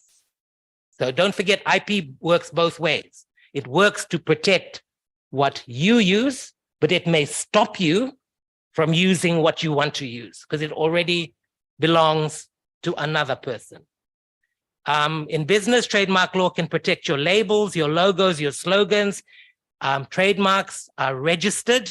They are registered in classes and for specific goods. So if you are making food and beverage, let's say you come up with a, I don't know, Juice Fiji, who was here 2 years ago, sitting here. Let's say, remember 2 or 3 years ago when Juice Fiji was the hottest brand or hottest product in the supermarket? Well, Juice Fiji, he can register, well, he couldn't, but let's say he could, okay? Juice Fiji is his brand, okay? If he wanted to register that brand as a trademark, he would register it in the food and beverage class. And he would be required to list in that class the goods for which he claims the exclusive right to use that brand. So he would put in the food and beverage class for fruit juices, natural extracts, soft drink, blah, blah, blah, blah, blah. So if it's registered, it's protected only in that class for those goods. He can't stop somebody from using Juice Fiji for a car, because that's a different class and different goods. If he didn't include hamburger in his list, he couldn't stop somebody from selling a Juice Fiji hamburger. So when you go to register, you have to be very careful about what you register for, okay? If you, overseas, people can register for services. In other words, if you are, I don't know, a supermarket, if you are a designer, or if you drive trucks, those are services. Crowds is a service. Tapus is a service. They are, University of the South Pacific is a service. They're not goods. You cannot register their logos in Fiji because we only allow trademarks for goods. Overseas, you can register for services. In Fiji, under our current Trademarks Act, for services, we register in the paper class, but that's just really a fake thing. A trademark lasts for 14 years, but it can be renewed or assigned. Okay, this is the confusing thing. I know it's getting long. You don't need to register a trademark to use it. Okay, you can start your business with any trademark you want to, as long as it's not somebody else's. But registering a trademark allows you to stop other people quickly from using it. If you don't register your trademark, you can only stop others from using it if you have used it long enough that you can prove to the court that when people see that trademark, they will think only of your goods. And so if they buy something with the same logo, they will be confused and crooked out of it. I'll give you the best example, Fiji water. As I will make clear later on, generally it's not possible to trademark a geographical name. Okay, so when David Gilmour began to market water under the name Fiji, that brand is not Fiji water, it's Fiji. Fiji water is just what we call it. If you look at the bottle, it's just Fiji. He could not trademark it. Okay, but he was innovative. Nobody, at that time when he started, people, who would pay money to buy water in a bottle when you can drink water for free from the tap? So he had the market alone for many years. Through his American connections and through his American business know-how, he created a huge brand in the US, which also was sold here. So come 2003, 2004, suddenly local businesses in Fiji are like, whoa, good idea. Like people all over the world want to buy water from Fiji. Let's do our own. There's other aquifers here. Let's start. So Aqua was the first big competitor. And their first design was a square bottle. And the original Fiji bottle had the waterfall and the parrot and all of that. And they copied it. And they put, the brand was something Fiji, but it was clearly a copy of Fiji water. And so we had to go to court to stop them in passing off, and we succeeded. But after that, we were able to register. We were able to stop them because David Gilmour and his product had been sold for so long in Fiji and in such quantities that we could say that when people see a square bottle and the word Fiji on it, they will just assume that it's Fiji water. And if it's not Fiji water, it's somebody else's product, that's confusing the consumer and crooking them. So that's how we were able to stop them. And then we will manage to get a trademark. All right. To be registrable, the mark must be either the name of the company or your business written in a special way. The signature of the applicant, it's got to be an invented word or words which are not descriptive of the character or quality of the goods and not a geographic description or surname. This was why Juice Fiji could not be registered, because juice is descriptive of what's in the bottle and Fiji is the country. And he had just brought it onto the market, so he couldn't claim secondary meaning, so it could not be registered. Now the word Fiji needs the approval of the AG. It didn't back then, and he's not, well, the former AG was not approving it for private businesses. Trademark registration has a process. You apply, it gets examined in the office, then it gets advertised. People, that's what that notice was. People can write to oppose it and say they own it. And if they don't, then it gets registered. If you don't use it for 5 years, competitors can apply to have it expunged. We've got a new Trademark Act that's been passed. Again, it's not in force. That allows for service marks and certification marks. Under this, it'll be 10 plus 10 years and no more UK registration, and it will allow for international Madrid filing. International Madrid filing is a system where if you file in one country, you can tick the boxes for all the other Madrid countries you want it registered in, and the office in Switzerland will send the application to those countries. So it's like a one-stop shop if you want to register in multiple countries. That really only suits the big brands globally, you know, that want to, it's not that handy to us here who, you know, like don't want to pay the money for Australia and New Zealand until you're successful in Fiji. What do you think about that ad? Do you think it should be registered? People got upset about it, but that is not illegal. First of all, that word is not Mbula, it's BVLA.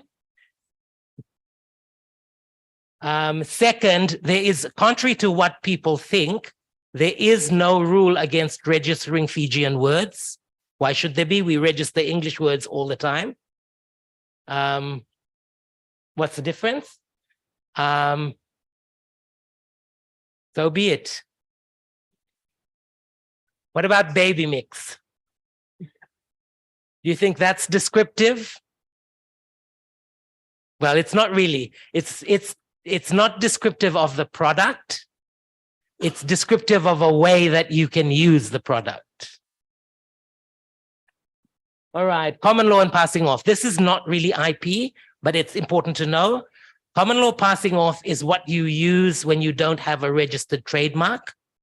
It's the law protects the consumer. So it protects anybody from another person passing off their goods or their things as the first persons. So in Fiji Water's case, when they didn't have a trademark, they had to show a reputation, and then Aqua got stopped because it was passing off their water as Fiji Water's water. That's the law that you use if people use your name. Like, for example, if somebody called their, I don't know, their glasses brand John Apted's glasses without my permission, I would sue them in passing off because they are trading on my reputation and passing off the glasses as if I've approved them. So you can do that in common law, or you can take it to the FCCC. The easiest way is the FCCC. So there's that. My last thing is this: business names and registration. This is not a form of IP. This is an essential thing that you must do when you start your business. You have to register your business name or register your company. But that registration will give you some protection because it will prevent other businesses from registering their company or their business in the same name. Okay? So if you call yourself Fantastic Finishes and you register it, somebody else can't come along and register a business called Fantastic Finishes. Okay, takeaway, it pays to think before choosing your business name, your brand names, your logos, your trademarks. Think about whether you can register them. Avoid Fiji, avoid descriptive words. Don't copy other people's ideas. Think about your packaging, don't copy, and don't steal photos and music. Okay, questions and answers. I have to ask you gang a question. What do I? How many years, this is for a prize. And so can I?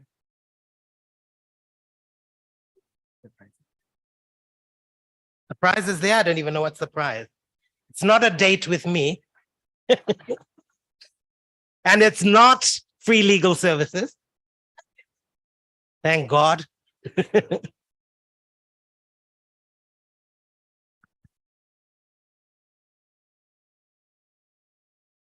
What is it? It's a power bank.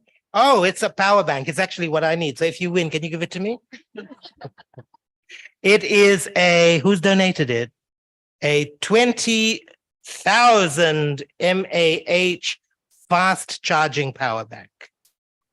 So for power to you, the question is, how many years do you get protection for if you are granted a patent under Fiji law? Wait, how can I give you the prize? Uh-huh.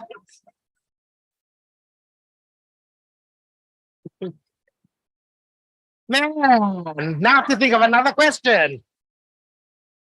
Okay. Please do not answer aloud. Use your Mona. Put your hand up and they will come and answer. How many years will you be entitled to protection for your design once the new Designs Act comes into force? Steve, because he's got pink shorts. I like his shorts. Is it 10 years? 0 mark. Okay, you pick whoever. 50 years? 50. Sanga Flory. Sorry. Let me go that side. Yes, share the love, share the love. To the left, everything you own in a box to the left. 5 years plus? 5 years plus 5 years. Well done, Vunimono. For 1 point, Vunimono, you have won. Congratulations. Who donated it? USP. It's from USP. So congratulations. Kiss, kiss, kiss. Photo of them. Let's go out here. This is called a Mario.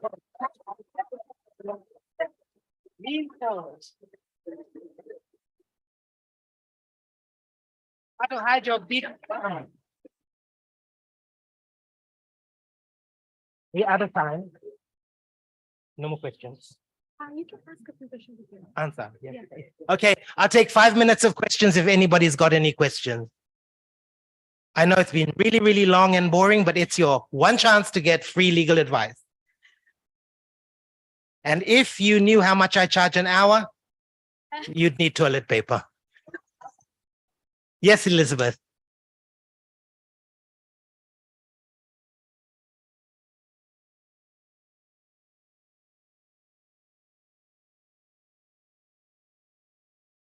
You can use Fiji. No, sorry. You can use Fiji. Nobody can stop you from using Fiji, but you can't register it as a trademark to get exclusive rights to it. That's why there's Fiji Bitter, there's Fiji. That is trademarked.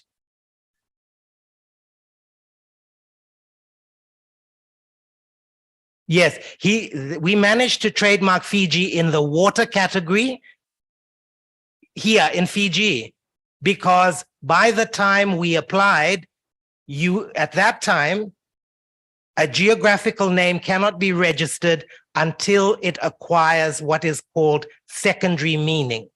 And secondary meaning is where the use of that geographical word in relation to that product, in the eyes of the public, mean only that product. So that if you did not protect it, the public would suffer. You get what I'm saying? So for example, Fiji water. Well, Pure Fiji also is registered, but Pure Fiji is registered through the UK registration system brought here. I registered that as well. We fought about it, but we won that case. But after that is when this government came in, they amended the law to say that nobody could register Fiji without the permission of the AG. So they still recognize that you can register it in certain circumstances, but there's a additional approval process. And the former AG did not approve any for the whole time. The only ones that he approved were for statutory bodies, you know, sort of like, well, I don't know, Fiji Meat Industry Board or Fiji Sports Council, you know, like things that the government itself owned. He would not approve it like for logos, like hotel. I did it for, we applied for various hotels that have Fiji in their name and in their logos, you know, brand Fiji or Fiji, whatever. He wouldn't approve it, even though those brands have been around for 60 years. And they were not claiming the exclusive, they were disclaiming the exclusive right to Fiji, but they wanted the exclusive right to the combination. You know, so it wouldn't have stopped anybody else from using Fiji. It would have just stopped people from the equivalent of Elizabeth Fiji, but he was not approving it. Well, we'll see under the new government. I don't know. We haven't applied under the new government. Any other questions? Yes, ma'am. For Different ma'am, but it's yes. okay. So the design situation that we're all familiar with the Fiji Airways logo, or excuse me, not logo, but the motif, the design motif. Whatever. Yeah, I don't know what eventually happened with that, but just moral of the story for that you would apply. Okay. The thing about IP and traditional knowledge is that it's a very, very emotional and political area. People react emotionally, sometimes at the expense of actually looking, right? So for the Fiji Airways trademarks, according to the trademark law, right, you can apply to trademark anything you want that is an image or a word, provided you own it. Okay? You invent the word, or it's your name, or you do the design. So those designs, as far as I know, were Makareta Matemosi's designs. She used traditional ideas, but she created those specific motifs. Well, at least that was the promotion, that's the story that the company told. So even though there's a Fijian indigenous Fiji, I don't like the word itoke. It doesn't mean what they say it means, but never mind.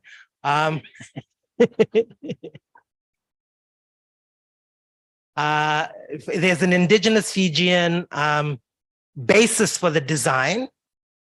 As far as I understand, that was Makareta's work. She created that based on an idea or traditional kind of motif. So yes, you should be able to trademark it. Unless somebody could oppose it and say, that does not belong to her, it belongs to me, or it belongs to all of us. then it cannot be trademarked. But if it was Makereta Matemosi's own design, it can be trademarked. Just like the other one that's come out. What's the other one? Oh, Fiji, Tourism Fiji.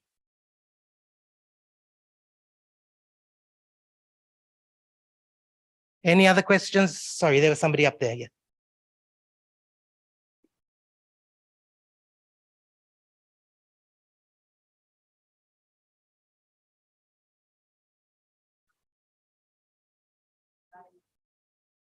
Yeah, you can. You just have to start paying fees. That's all. For a registered business name, you can register it forever as long as you pay the annual fees. Okay.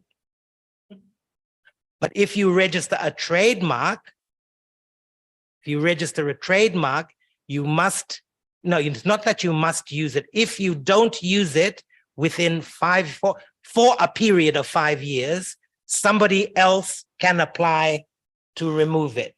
But that very rarely happens because nobody's watching you. Everybody's doing their own stuff. The only time people want to remove your trademark is where you've got two competing businesses globally that use similar trademarks. And I get involved in this from time to time. For example, those of you who are in fashion might know that there's Lacoste, which is the alligator, and then there's Crocodile, which is the competitor. So they fight in all these countries for who is on the register. So if Lacoste is not being used, Crocodile will apply to remove. Same, and you don't realize there's two Uggs.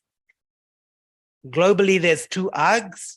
Globally, there's two Wheat Bix. There's Wheat Bix that comes out of Australia and New Zealand, and there's Weetabix out of the UK. And they fight for, anyway, just little, what we call tits and bits. Last question.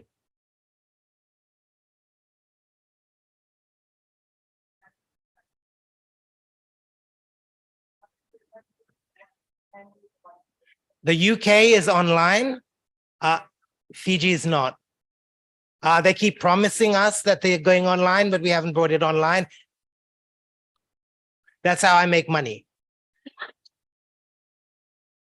Because the law firms in Australia, New Zealand, and the US and the UK have to hire me to send my clerk down to go through the files and find it. Once they come online, they can search it from the UK, just like I can search the UK from here. Time. Yeah, can you maybe answer just one question online? Okay. It's already there. I can't see it. Yeah. Oh, Lord. Okay, this is a question. Can a company own rights to selling a certain brand like Tapu's with Nike and not allow anybody else to sell it? Okay, Tapu's doesn't own Nike. Nike owns Nike. Nike can make a deal, a distributorship agreement with a company, or a company like Nike can make a distributorship deal with a company like Tapu's, agreeing to only sell the goods to Tapu's, to on sell. And the reason that they do that is to make sure that their price stays high, that the quality of the shop matches the image of the brand and all of that. The area in which the legal fights happen is where another shop in like Fiji goes to, let's say, Indonesia or the US and buys genuine Nike from a different source, not from the company, but from, let's say, a clearance house or, companies that buy up bankruptcy things or whatever, and they bring the genuine goods into Fiji. Those are called gray market goods. because they're genuine, but they don't come from the brand owner directly. In some countries, the brand owner and tapus can stop gray market. In Fiji, they can't. Because under Fiji law, you can only stop somebody from selling goods if they're not genuine. If the goods were made by the brand owner, it doesn't matter that the brand owner did not sell them. As long as the brand owner put them into the market somewhere and they've ended up here and they're genuine, tapus can't stop Jacks from selling it. And this actually comes up in other ways, because what happens is a lot of these brands license in different countries. Okay. And this happens not just with shoes, it happens with toothpaste, it happens with food products. So the owner of, let's say, Colgate might license Colgate Australia to make toothpaste, and Colgate Australia has the Fiji market. And we are used to the Australian Colgate. But Colgate might also license somebody in Indonesia to make Colgate. And the Colgate that's made in Indonesia might not be of the same quality or the same, exactly the same as the Australian one, because the raw materials are different, the thing is different. So if you bring the Indonesian one here, Colgate can't stop it if it's actually Colgate. Okay, time's up, everybody. Sorry.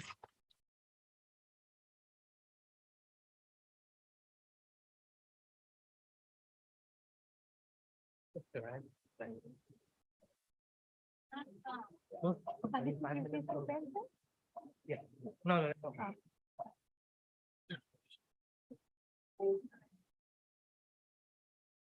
Let me just quickly say.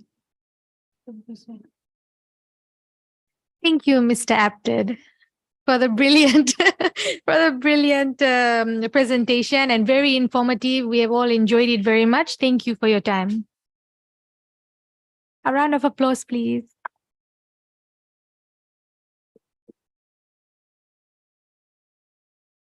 Our next speaker, last and final speaker for today, is Mr. Esala Vukinavanua from Fiji Revenue Customs Services. A warm welcome to Mr. Esala, please.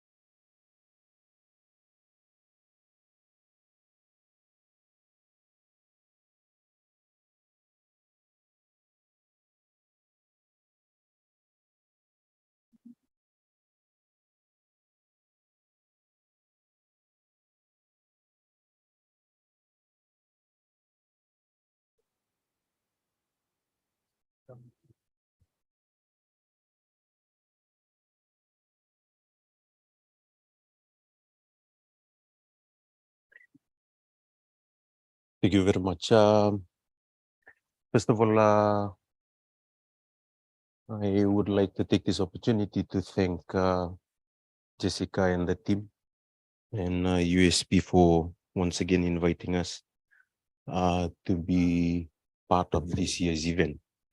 Every year, we are always attending awareness events like this, and this is not the first time we are part of this entrepreneurial fair. But thank you once again for the warm welcome.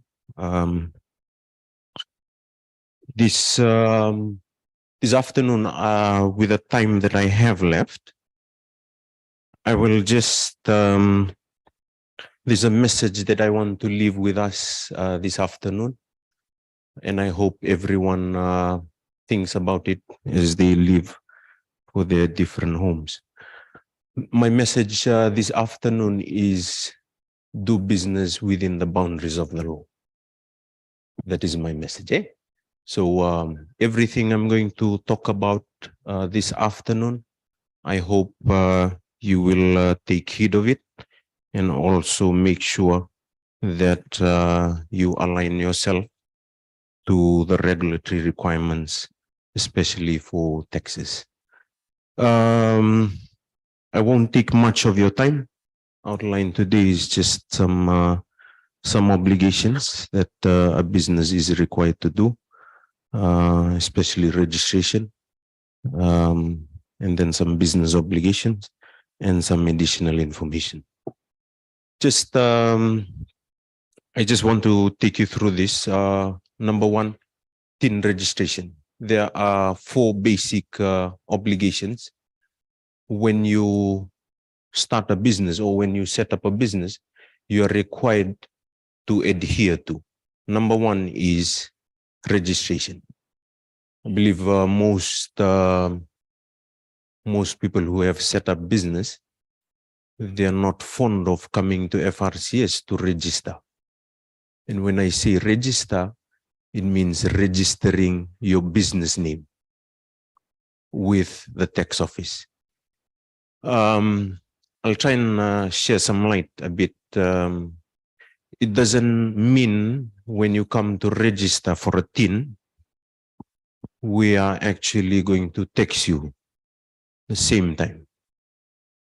It doesn't happen that way. So I want to clarify that with everyone here. If you are here, you're thinking of, or you're planning to set up a new business in Fiji, please make sure that you register with us. The second thing is, whenever you register for tax purposes in Fiji, there is an obligation behind it. So everyone must be aware that one of the main obligations is the declaration of your business income. As employees like myself, we declare our income, our employment income, and that is done through our employer. Similarly, for any business owner, you are also required to declare your business income. I hope that is clear to everyone. Like I had said, we are on a journey to get everyone to voluntarily comply. What we don't want to use is the authoritative compliance. That is, when you don't comply, we come after you. Not really come after you, but we send you some notices just so that you're aware that there are penalties in place. And then you have payment of taxes. When you're required to pay taxes, please do so. We've taken some people to court because they choose not to pay taxes. When the time is right for you to pay taxes, or when the tax office notifies you that you need to pay taxes, please make sure that you pay your taxes. Last but not least, the record keeping. This is one of the most neglected obligation when you're running a business. It is mandatory for FRCS. When we come for audit, we actually come and check on your record keeping. So if you're not up to par or your records are not up to date, then we also have the authority to penalize you. So those are the main 4 obligations. I just want to take you back to Section 37A of the Tax Administration Act, which says every Fijian citizen or resident must, whether liable or not liable for taxes, must apply for a taxpayer identification number. That is why we continue to advocate on, and we continue to advise people to please, if you don't have a TIN, the law requires you to get a TIN as soon as you become a Fiji citizen or a resident of this country. Anyone here who doesn't have a TIN? Thank you. So you are all compliant. The second part is, this is where I want to put more emphasis on. When you have a business, you're also required under the law to register for a TIN.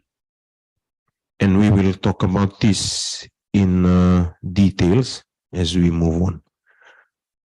Before, we used to have a manual system whereby you bring your registration, your application, and then we register you. Today, we have an online system which basically allows you to register your TIN from anywhere in the world. So if you're in the Maritime Islands, you want to register your business TIN, please. There's an online system. You don't necessarily need to come to FRCS or offices near you, the 11 offices near you, to come and register for a TIN. So everyone needs to register their business with the tax office. Why? Because that's what the law requires you to do.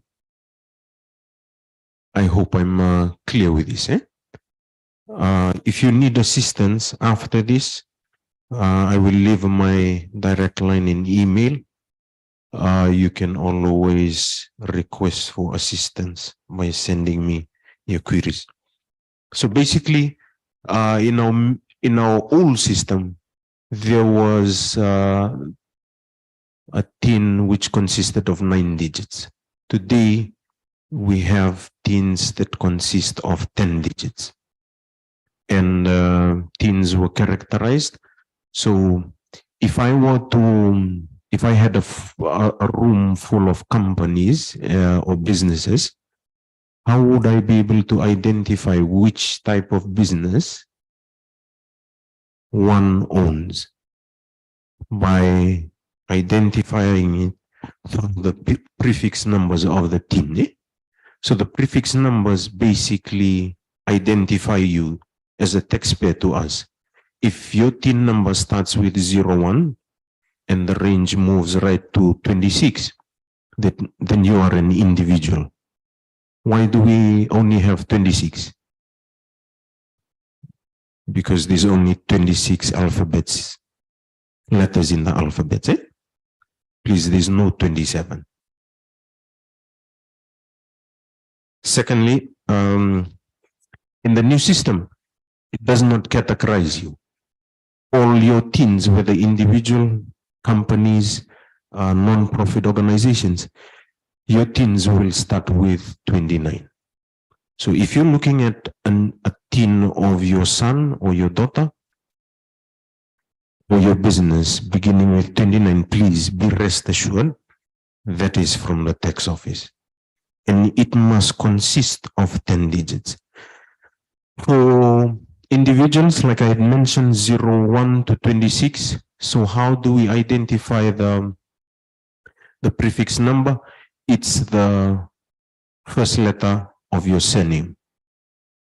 So for me, it begins with 22 because V is the 22nd letter of the alphabet.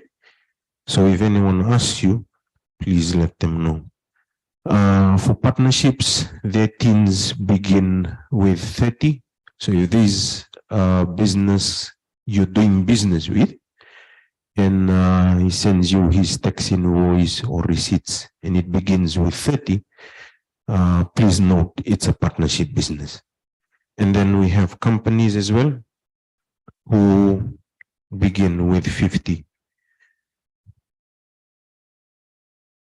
So for sole traders, the idea is there is only one owner. So when you come to register for a TIN, we use your personal TIN to become the business TIN. And for partnerships, the TIN is separate. Why? Because we maintain the principle of separate entity, where the TIN of the owner is separate from the TIN of the partners is separate from the TIN of the partnership business. So when you're coming to register, you would be able to know what you're supposed to have first. Partners and companies, they need to have their partners' TINs first in order for them to actually register for a partnership or a company. Please, if I'm going too fast, you can slow down. You can slow me down. Otherwise, if you have questions, please fire it will. Sole trader, these are the requirements. I will be providing these slides to Jessica, and then Jessica can circulate it to every. So these are the tax registrations. I'll start with VAT. VAT, for you to register for VAT, there's a requirement. If your turnover is 100,000 and above, that's where the law requires you to register for VAT. If it's below that, the law doesn't require you to register for VAT. The law doesn't require you. But you can also register voluntarily if you wish to do so. Pay as you earn. If you're employing individuals or employees, you're required to register with us. I'll move straight to fringe benefit tax. If you're providing benefits to your employees, and you're also required to register for fringe benefit tax with us. If you're doing a business, contract for service, contract of, there's two types, contract of service and contract for service. Contract of service is like us as employees. There is a master-slave relationship, meaning our employer dictates our working conditions, provides living conditions as well. But in a contract for service, that is when you enter into contracts with other businesses. See, for example, if you have a construction company and you are being contracted with a business for you to construct a building, then you will be required to register for provisional tax. Gambling turnover tax. Is there anyone here with the idea of starting a gambling business? Okay. Just in case if someone starts a gambling business, remember you're also covered in the law. So this is how you register. When you register for a business, you will also you will be classified as either personal income tax taxpayer or corporate income tax taxpayer. Corporate income tax includes partnership companies, cooperatives, trusts, estates, and so on. For anyone who has a sole trader business, you will be classified as a personal income tax. So like I had mentioned, for VAT, compulsory registration when it's 100,000 and more. I just want to make sure that the message is clear to everyone. You cannot charge VAT on the sale of your goods and services if you're not registered for VAT. Whenever I come to do the presentation here every year, I always talk about when I went to a maritime island, which I will not mention, otherwise some people may be from there. But one thing I noticed that there were businesses that were charging VAT at 15% when VAT was 9%. Remember, the highest penalty in Fiji is tax evasion. And that includes charging something that you are not registered or rightfully registered for. You cannot charge VAT if you're not registered for VAT. You can only charge VAT on the prices of your goods and services if you are registered for VAT. So I want to make sure that everyone here, if you're charging VAT now, please make sure that you get registered first. It's clear. Thank you. So VAT evasion is one of the biggest crimes in Fiji, and that is that can be penalized through the authority given under the VAT Act. Your VAT obligations, once you're registered, you must charge VAT on all the prices of your goods and services. You issue a tax invoice, file a VAT return. You must display VAT charge, and you must also keep proper records. I will provide you with the details of VAT registration through Jessica. So here we just want to talk about the produce supplier and the middleman. In the past years, there has been a lot of confusion, but basically there is an incentive for produce suppliers. Produce suppliers are exempted from tax, and they can earn as much as $500,000, but they don't get taxed. Everyone who is a farmer, you are exempted from tax until 500,000. So what we are actually doing is we are encouraging people to do a lot of farming. Please don't go in on a foreign land where the title is not under use. I just want to encourage everyone who is being a produce supplier. You can sell as much as you want to, as long as you are within that threshold. You will not be taxed under income tax. The confusion is middlemen. Farmers, they actually plant, they grow the produce, and they harvest and they sell. The only reason why middlemen cannot also come under that incentive is because their primary activity is buying and selling, right? So their job is they buy from farmers, they add their markup, and then they sell it to the final consumers. So they will not be also included in this incentive. So this incentive only applies to produce supplies. And I hope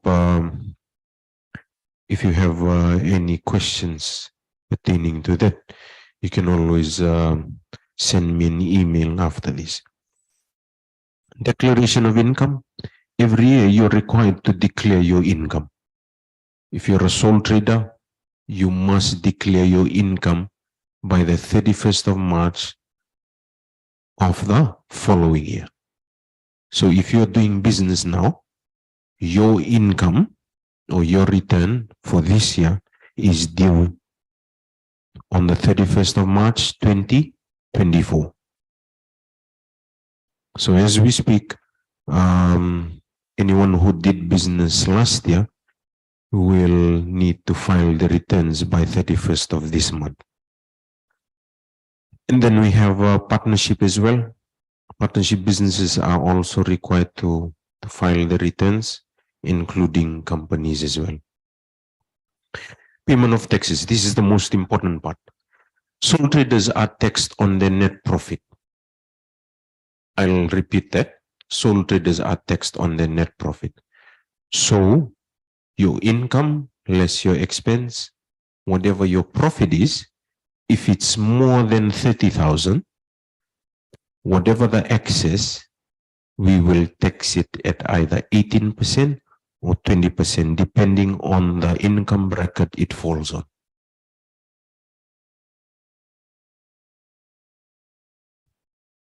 So if it's less, if your net profit is less, you can have 100,000 as your income.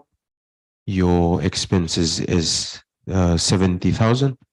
But if it's 30,000 or less, you will not be taxed. So it's nil tax. Here's an example. You have 100,000 income and your expenses is 70,000. Your net profit is 30,000. The tax calculation will be the net profit minus the tax threshold, which is an incentive for every sole trader. This incentive does not apply to partnerships or companies. So the first 30,000 of your net profit is exempted under income tax. Anything above, anything in excess of 30,000, say 30,100, will be taxed. Not the 30,100, but only the excess, which is 100. So for the first example, it has a nil tax because the net profit is 30,000. For the second example, as you can see, it's 30,100. So it is the $100 excess is taxed at 18%. Your income tax for that year will only be $18. I hope everyone understands this, because normally the fear is surrounded through this. Most people think whenever they register their business, they will be taxed on their income. No, the law requires us to actually exempt the first 30,000 of their net profit, which they are taxed on. And then you have partnership businesses. When you enter into a partnership business,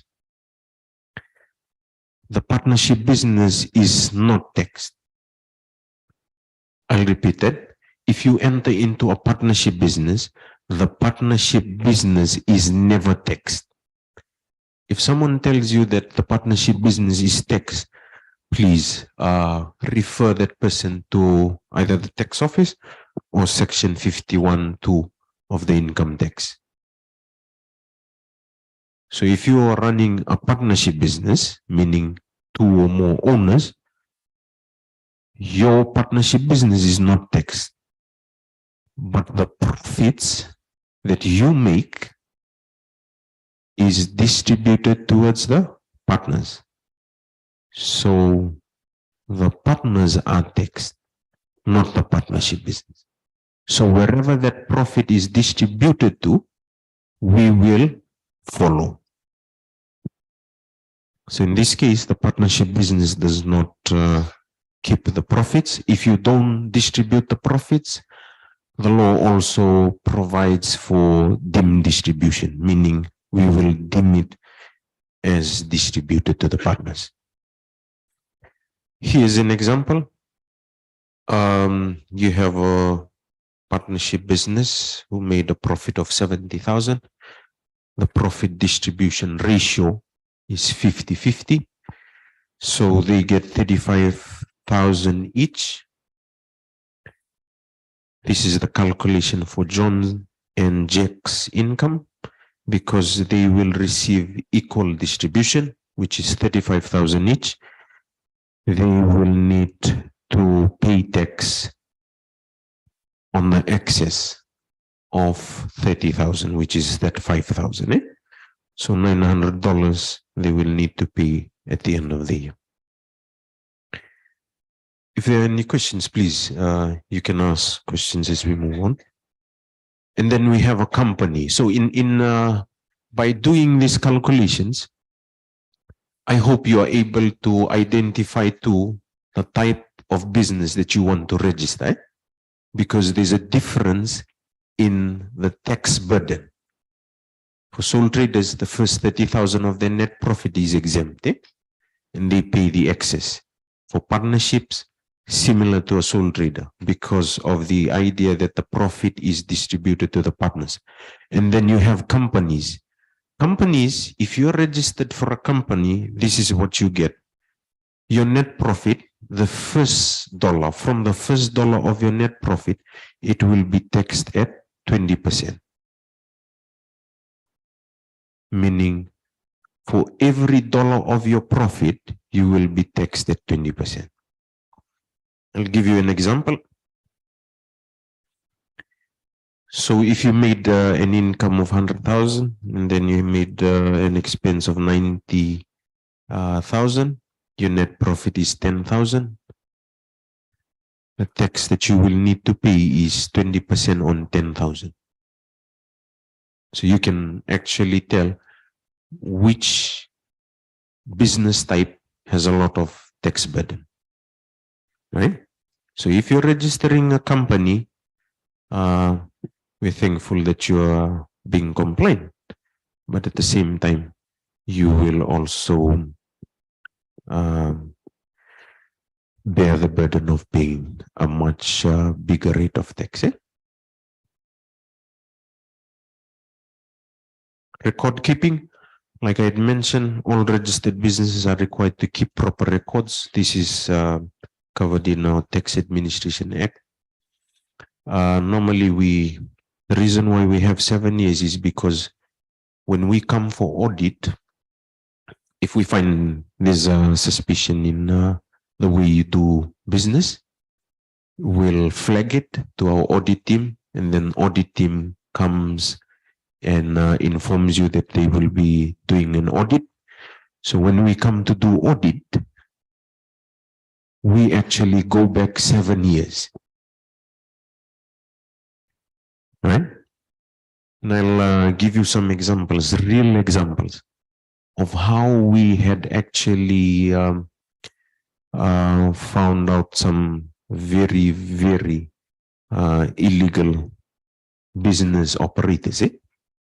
So with everyone in here, if you are thinking of setting up a business, please make sure that your records are kept for at least 7 years. If you wish to discard them or to destroy them before the 7-year period, you can always write and request to the CEO of FRCS.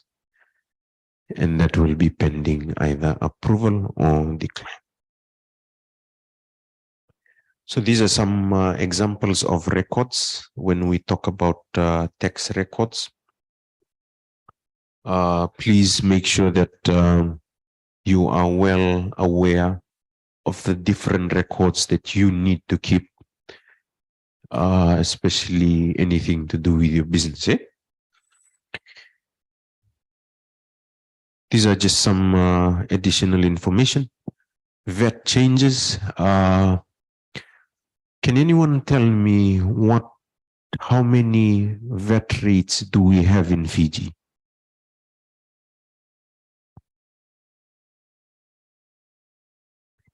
Anyone? So I think most of you don't pay VAT. You do? There are actually 3 different VAT rates in Fiji. The common one that we know is the 9%. And then we have the 0%.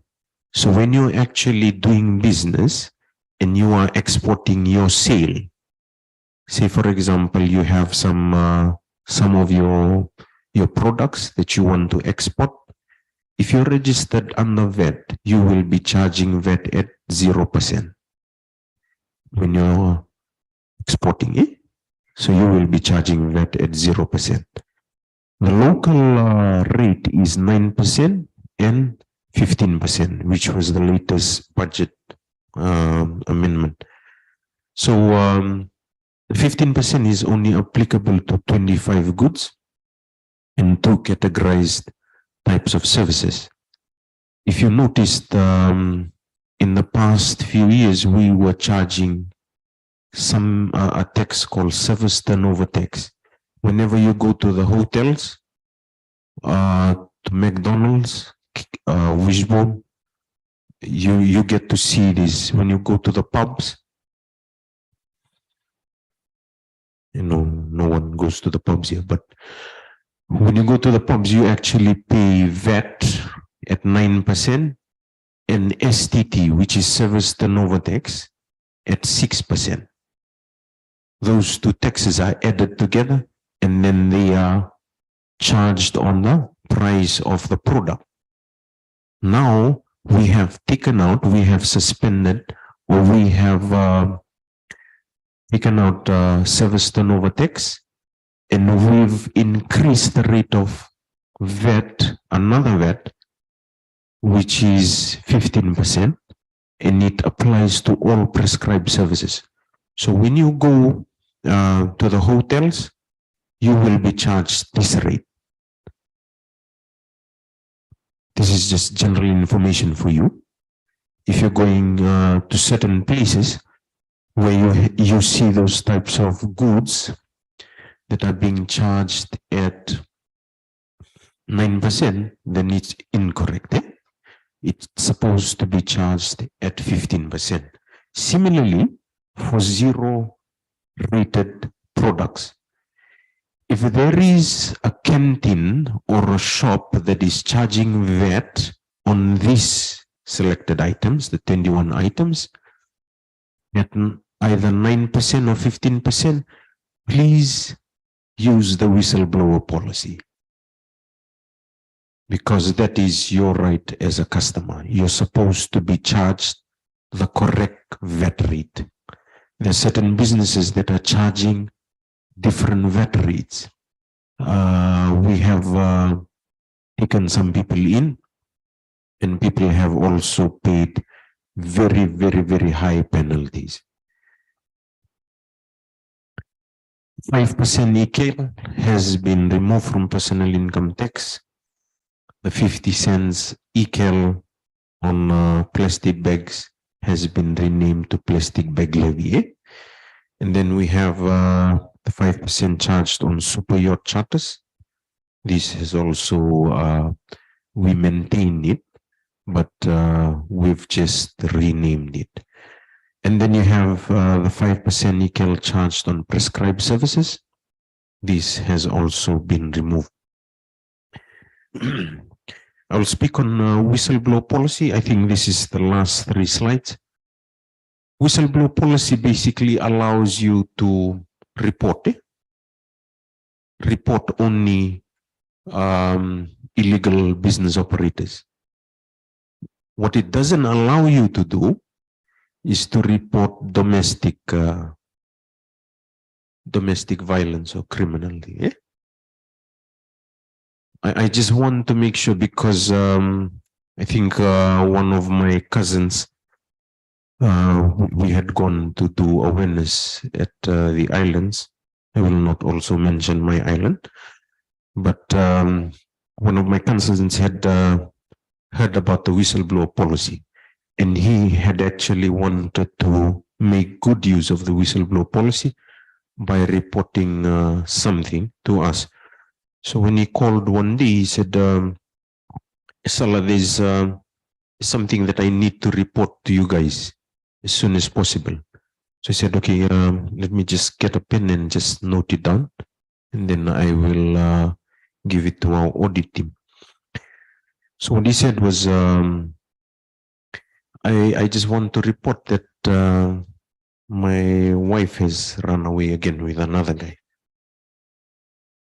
The whistleblower policy basically allows you to report anything to do with tax matters.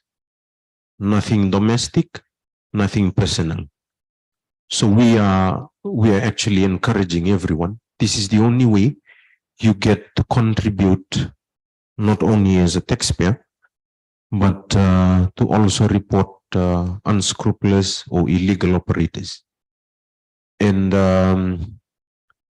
with the intention to basically recover tax and make sure that taxes are paid correctly and fairly, we've come up with this whistleblower policy. So what it basically does, once you report it to us, we do our investigations. Once the taxes are recovered, 10%, up to 10% of what we recovered is paid as a gift to as a reward to the whistleblower. Right? So as we speak, I think 2 years ago, we had paid the highest amount, which is $350,000 to a person who had reported that the business was doing some illegal transactions. So the other year we had paid out also 250,000 to whistleblower. Let me just give you an example. There were prominent supermarket in Fiji. This is a real example. We had 4 caches. Out of the 4 caches, the operator was well versed with how the business or how the system was connected to each other. So out of the 4 caches, every cashier was connected to the server, right? So every 1 hour from 1 to 2 of every day, what this supermarket owner did was he actually sent 2 of the cashiers or the staffs for lunch, and then he used the other 2 for operation during that 1 hour. So during that 1 hour, one of the cashiers, because he knew his system so well, what the server does is, if you're connected to it, every sale you make in 1 second, 1 minute, 1 hour is read by the server. So what he did, he disconnected one and he was directing all customers to that one where he disconnected. So at the end of the day, he only did this 1 hour. Just imagine. He did that only for 1 hour of every day. And he was able to collect millions of dollars. And what he did, he transferred those money to a foreign or offshore account, which was then under the grandson's name, right?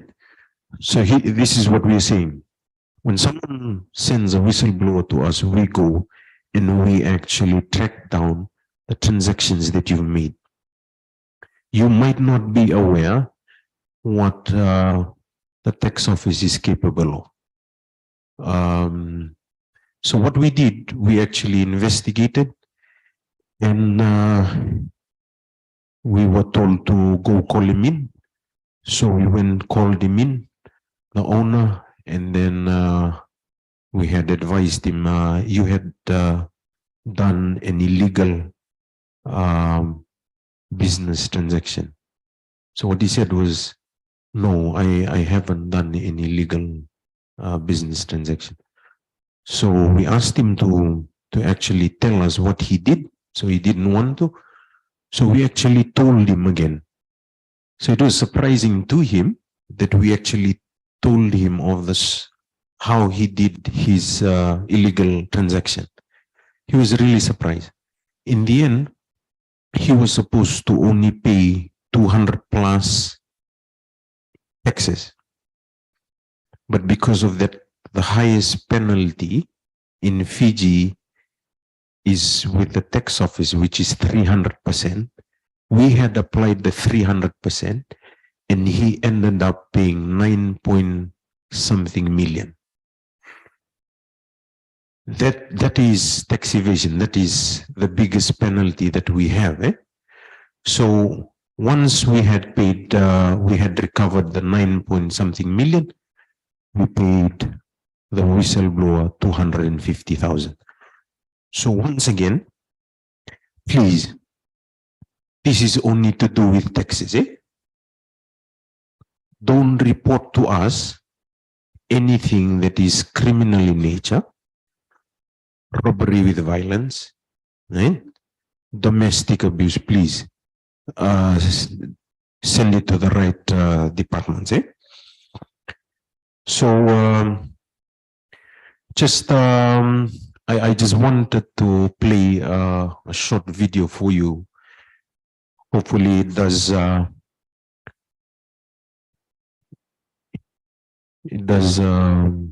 Anyone knows Jack Ma? Jack Ma is the owner of the Alibaba online. Huh? Yes. Okay. So everyone knows Jack Ma. So this is advice to the young people. I'm sure there's a lot of young people, and some are young, always growing young every day. Eh?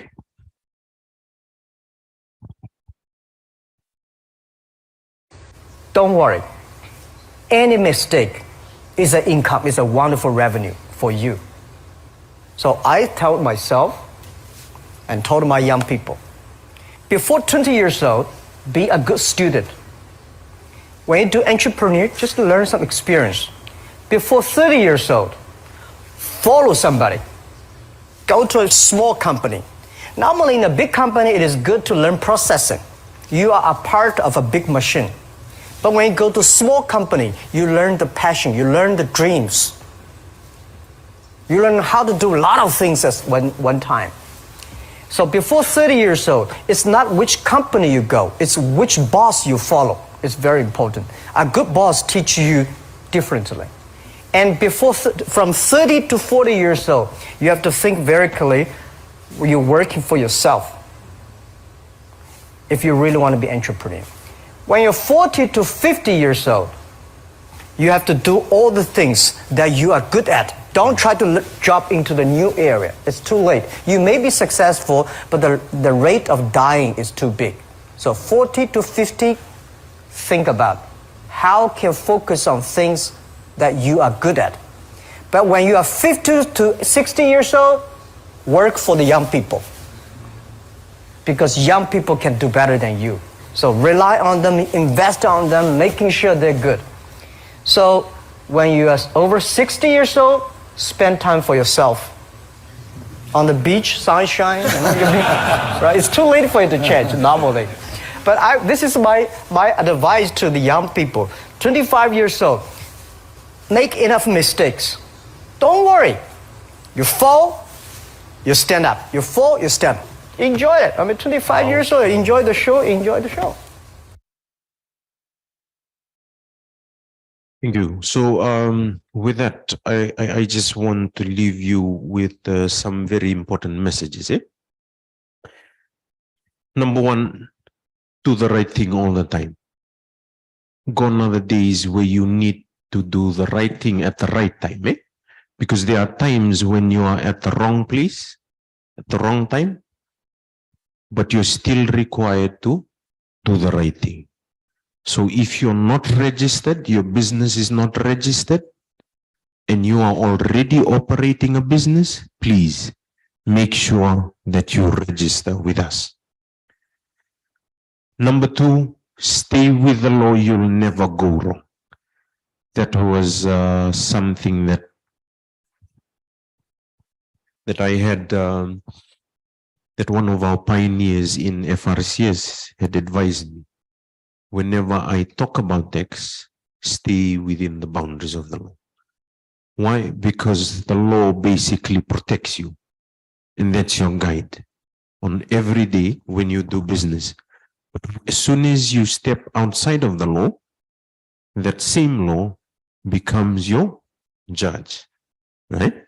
So I just want to make sure if there is anything to follow, please make sure that you follow the law. Number three, always seek advice. We have a tendency of taxpayers wandering around. You have a tax issue and you're taking it to another place. Please, if you have a tax issue, don't take it to the Fiji elections office. Why? Because the probability of you getting a wrong or incorrect response or answer is very high. So my advice to you, if you have a tax issue, please bring it to us, because we would be able to advise you in the right way. Just like my cousin that was bringing us the wrong information. Eh? Last but not least, business that costs nothing will always achieve nothing. There are times when you incur expenses, and when it's time for you to operate, you will have to expect that you will need to incur expenses. And for that, because you're doing business, when it's time to pay taxes, please make sure you pay taxes. So every Wednesday and Saturdays, there are articles that I normally write that is on Fiji Times on Wednesday and Saturdays on Fiji Sun. If you want to know more about text, you can always look forward to these text talk articles. We also have a part of the radio talkback shows, TV talkback shows. Please, if you have any chances to hear them, please make sure that you are also glued to your TV or your radio when the time comes. We also have our Facebook page, which you can also always follow. For any queries, you can always email me on evukinavanua@frcs.org.fg, or you can call my direct line 324-3504. Any questions? That is the end of my slide. Any questions? Yes.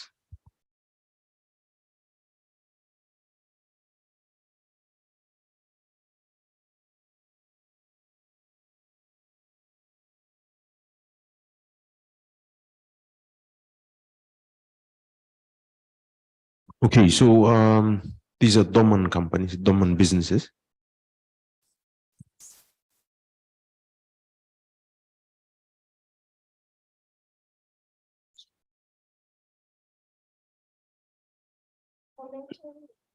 Yes, so for businesses that are mostly dormant businesses, which they have not been in operation at all, those ones you can always opt to deregister from our office.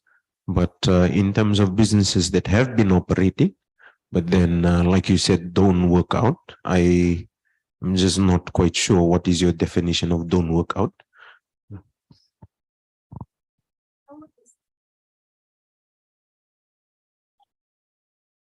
Well, in my particular case, I had an investment business. I sold all the investments. So my business is no longer operating. So what obligation do I have?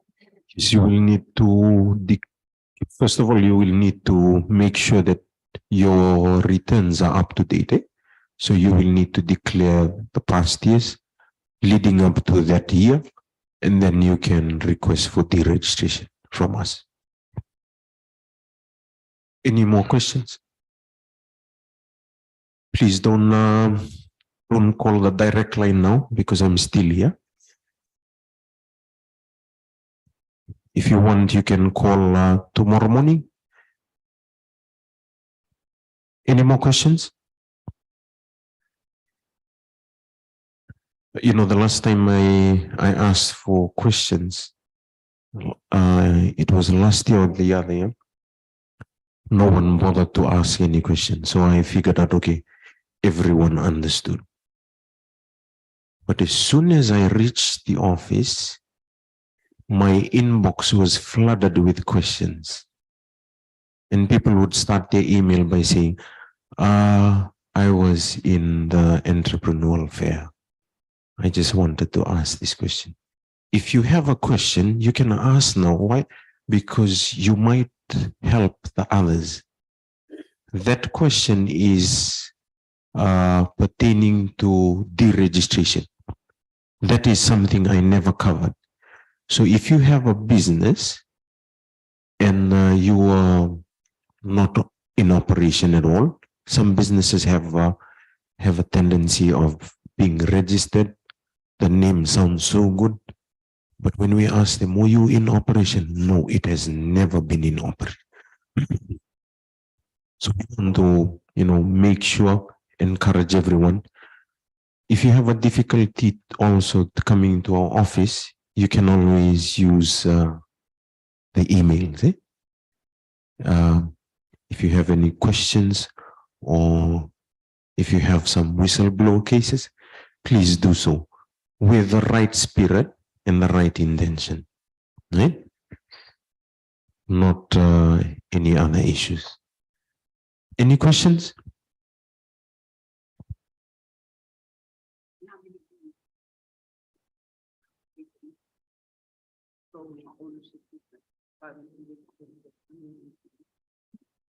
Okay, the turnaround time for any registration in terms of business registration is just is supposed to be only 5 minutes.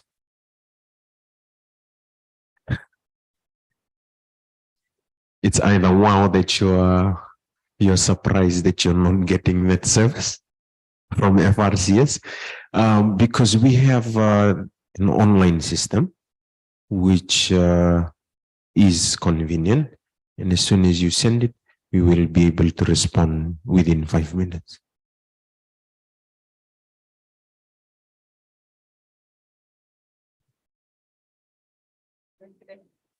Yes. The idea of registration is you register today, you can also, by then you would have been registered with the register of companies. For us, it's just the administration part on taxes.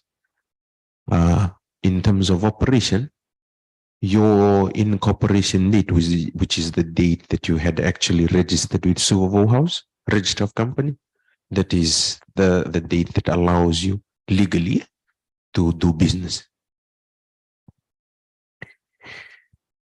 Any other questions? Yes.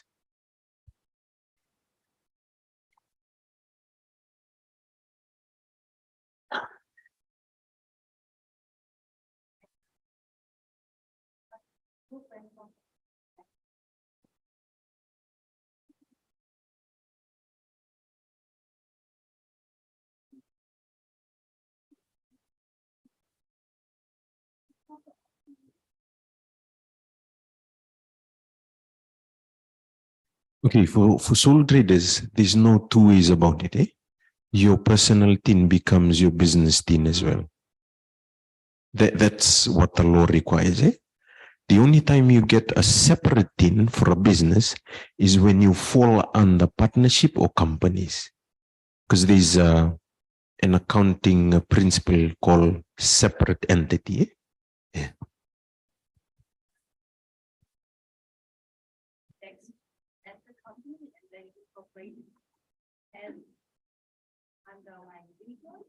Okay. Okay. In Fiji, there are no double taxing. If you're being double taxed, please, you can always notify us so that we. But the only time when we tax you on two different incomes is if you one, you're a sole trader and you also have company, right? Because partnership, you will always follow that distribution of income or the net profit to the individual, and then they get taxed again.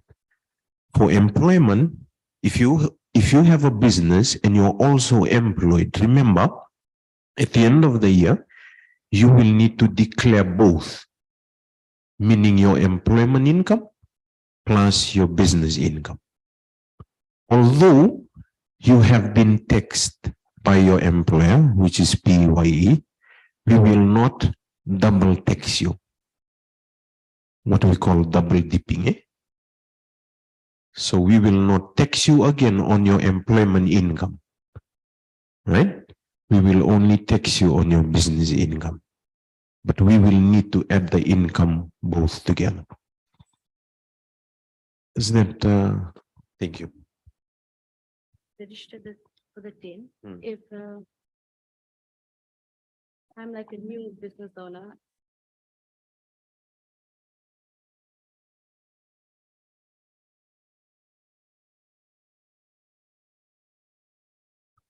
For individuals, they are, you will always declare on a yearly basis.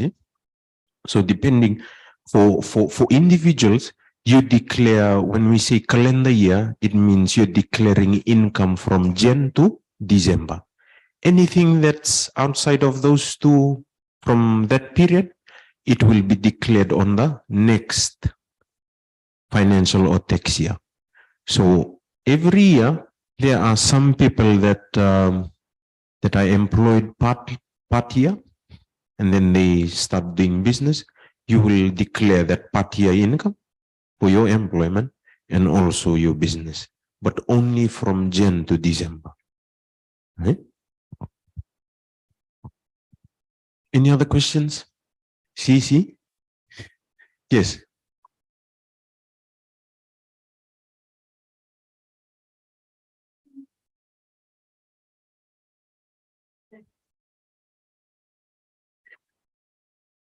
Business?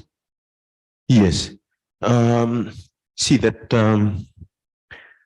requirement there for you to file a return, that's a requirement under the law section 3 of the Tax Administration Act. But you are required, even if you have nil income for the year, you still file a nil return, right? You don't get taxed, but your obligation remains. Whether it's nil, you made income or not, you still required to declare your income, your return. Eh? Does that answer? Thank you. Yes.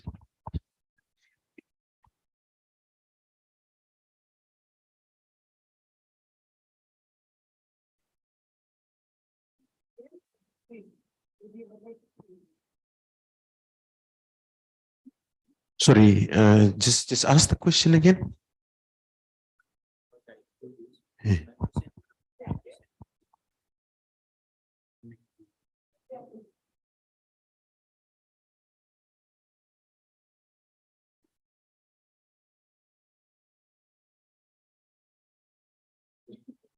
I'll be very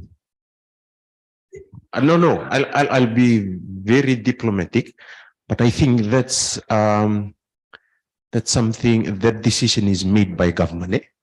So we have no control over the rates every year. We can recommend, we can make budget submissions, but at the end of the year, government decides. Eh?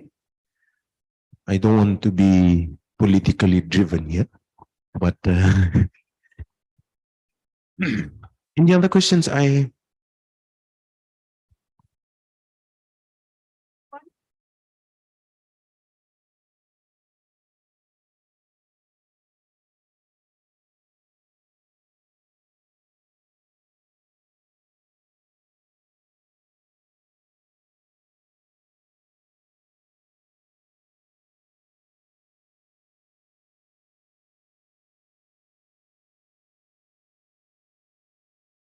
Capital gains tax is when you actually sell a capital asset, say your house, you sell your house as a seller.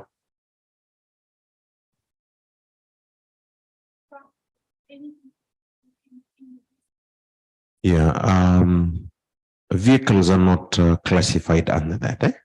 So only properties, capital assets, things that are used to derive income for your business, assets, machinery. So you can in capital gains tax, the seller gets to pay capital gains.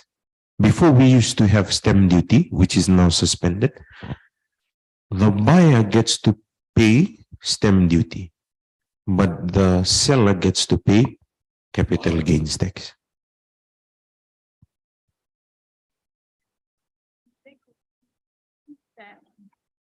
Because extend over years, no fire and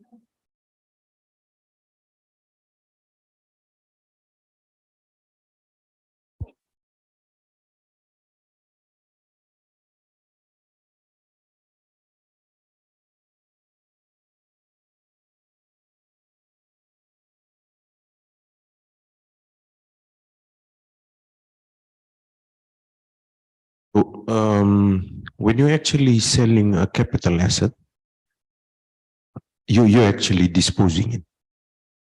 From a business perspective, when you dispose that, you've actually claimed depreciation over the years.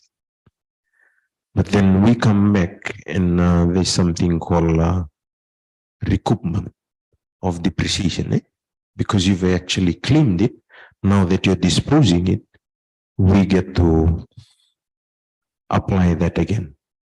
So you get to apply, you get to claim that depreciation over the years. But then when you're disposing that asset, you get to, we do something called recoupment of depreciation. And it's quite technical. Okay.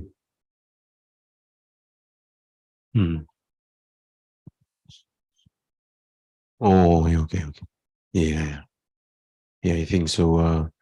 That's where you can always do an amendment. If it involves your return, you can always do an amendment to your return. We will take one last question and before we wrap up. Any other questions? I think there's a question on Zoom, so.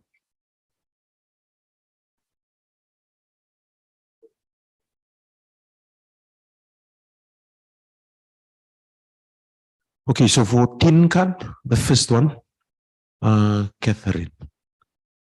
The tin card, when it expires, you don't need to pay for renewal.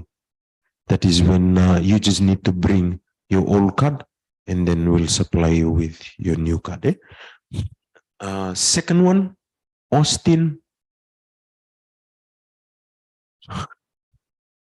Okay, so I had mentioned about when you enter into contract for service. When you enter into contract for service, if there is a written agreement, then the person paying will withhold provisional tax. And that's what you call provisional tax. But if there is no agreement or written agreement, then the person is not obligated to withhold provisional tax.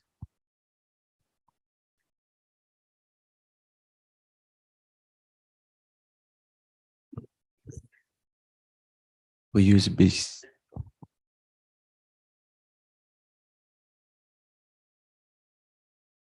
Yes, he will, you, Austin, sorry, Mia, you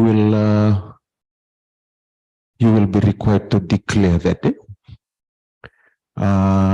Unfortunately, we don't have a double tax agreement with USA, but you can always declare that and then we'll assess it on a case-by-case basis.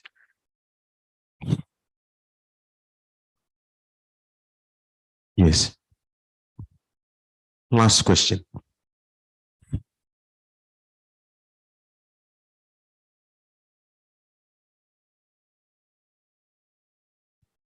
Okay, so if we go back to the law, we only tax something that is known to be income, meaning something you derive on a regular basis. I was at one radio talkback show last night, and one of the questions was, if you win a lottery, do you get taxed? We only tax income, and that is covered in our Income Tax Act. We only have the authority to tax that. Anything that was earned on a one-off basis, that can always be assessed, but there's no tax that is directly related to it. For lump sum, you get to, you pay tax on 15%. Yes. But then again, we'll have to assess first on what is the nature of that payment. If it was derived from a business activity, then we'll. Threshold is 5,000.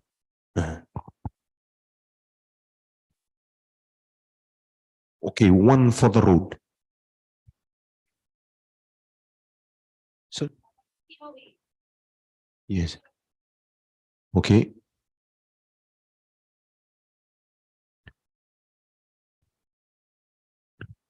Yes, it's a very much still a thing in FRCS. So say, for example, you have a term deposit, right? A term deposit with the banks, and you want to be exempted from that withholding tax that is being withheld by the banks, you can always apply for the certificate of exemption, right? And that exempts you from being deducted that withholding tax. Yes, you can also apply for certificate of exemption when you actually conduct the contract for services with other businesses. They have every right to withhold the provisional tax, but through that document, that letter, certificate of exemption, basically exempts you from being deducted that provisional tax.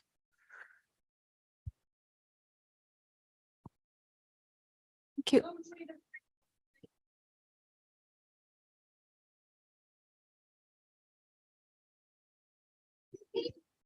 Is that a proposal? Okay, for any proposals, I would ask that we follow the right process, do it through the budget submissions. You can give it to the Minister of Economy and they will decide. We can also recommend it from our side, as long as you have a genuine basis to do that.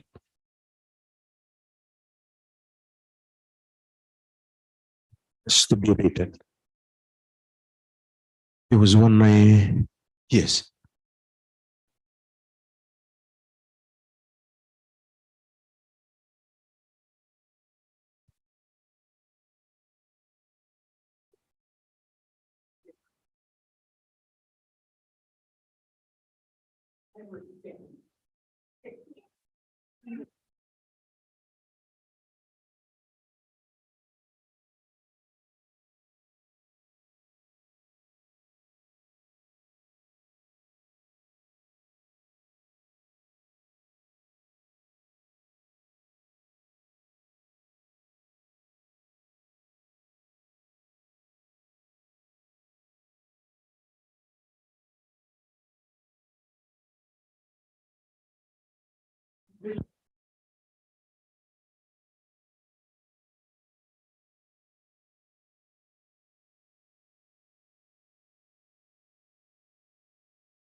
Thank you. I will. Thank you very much. If you have any questions, please email it to me or you can call me on the direct line. But until then, next year, we'll come and meet again.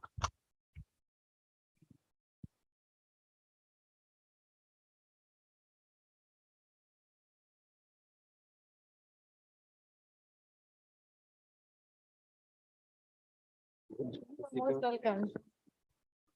Thank you so much. That was the end of the program for today. Thank you all for joining us. Also, thank you to those who are joining us today, which is YouTube streaming and also through Zoom. Big Binaka level. Thank you.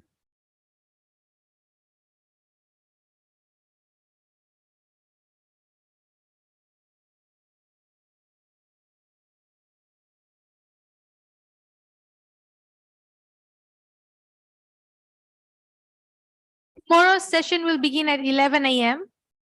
and end at 4:30. Thank you.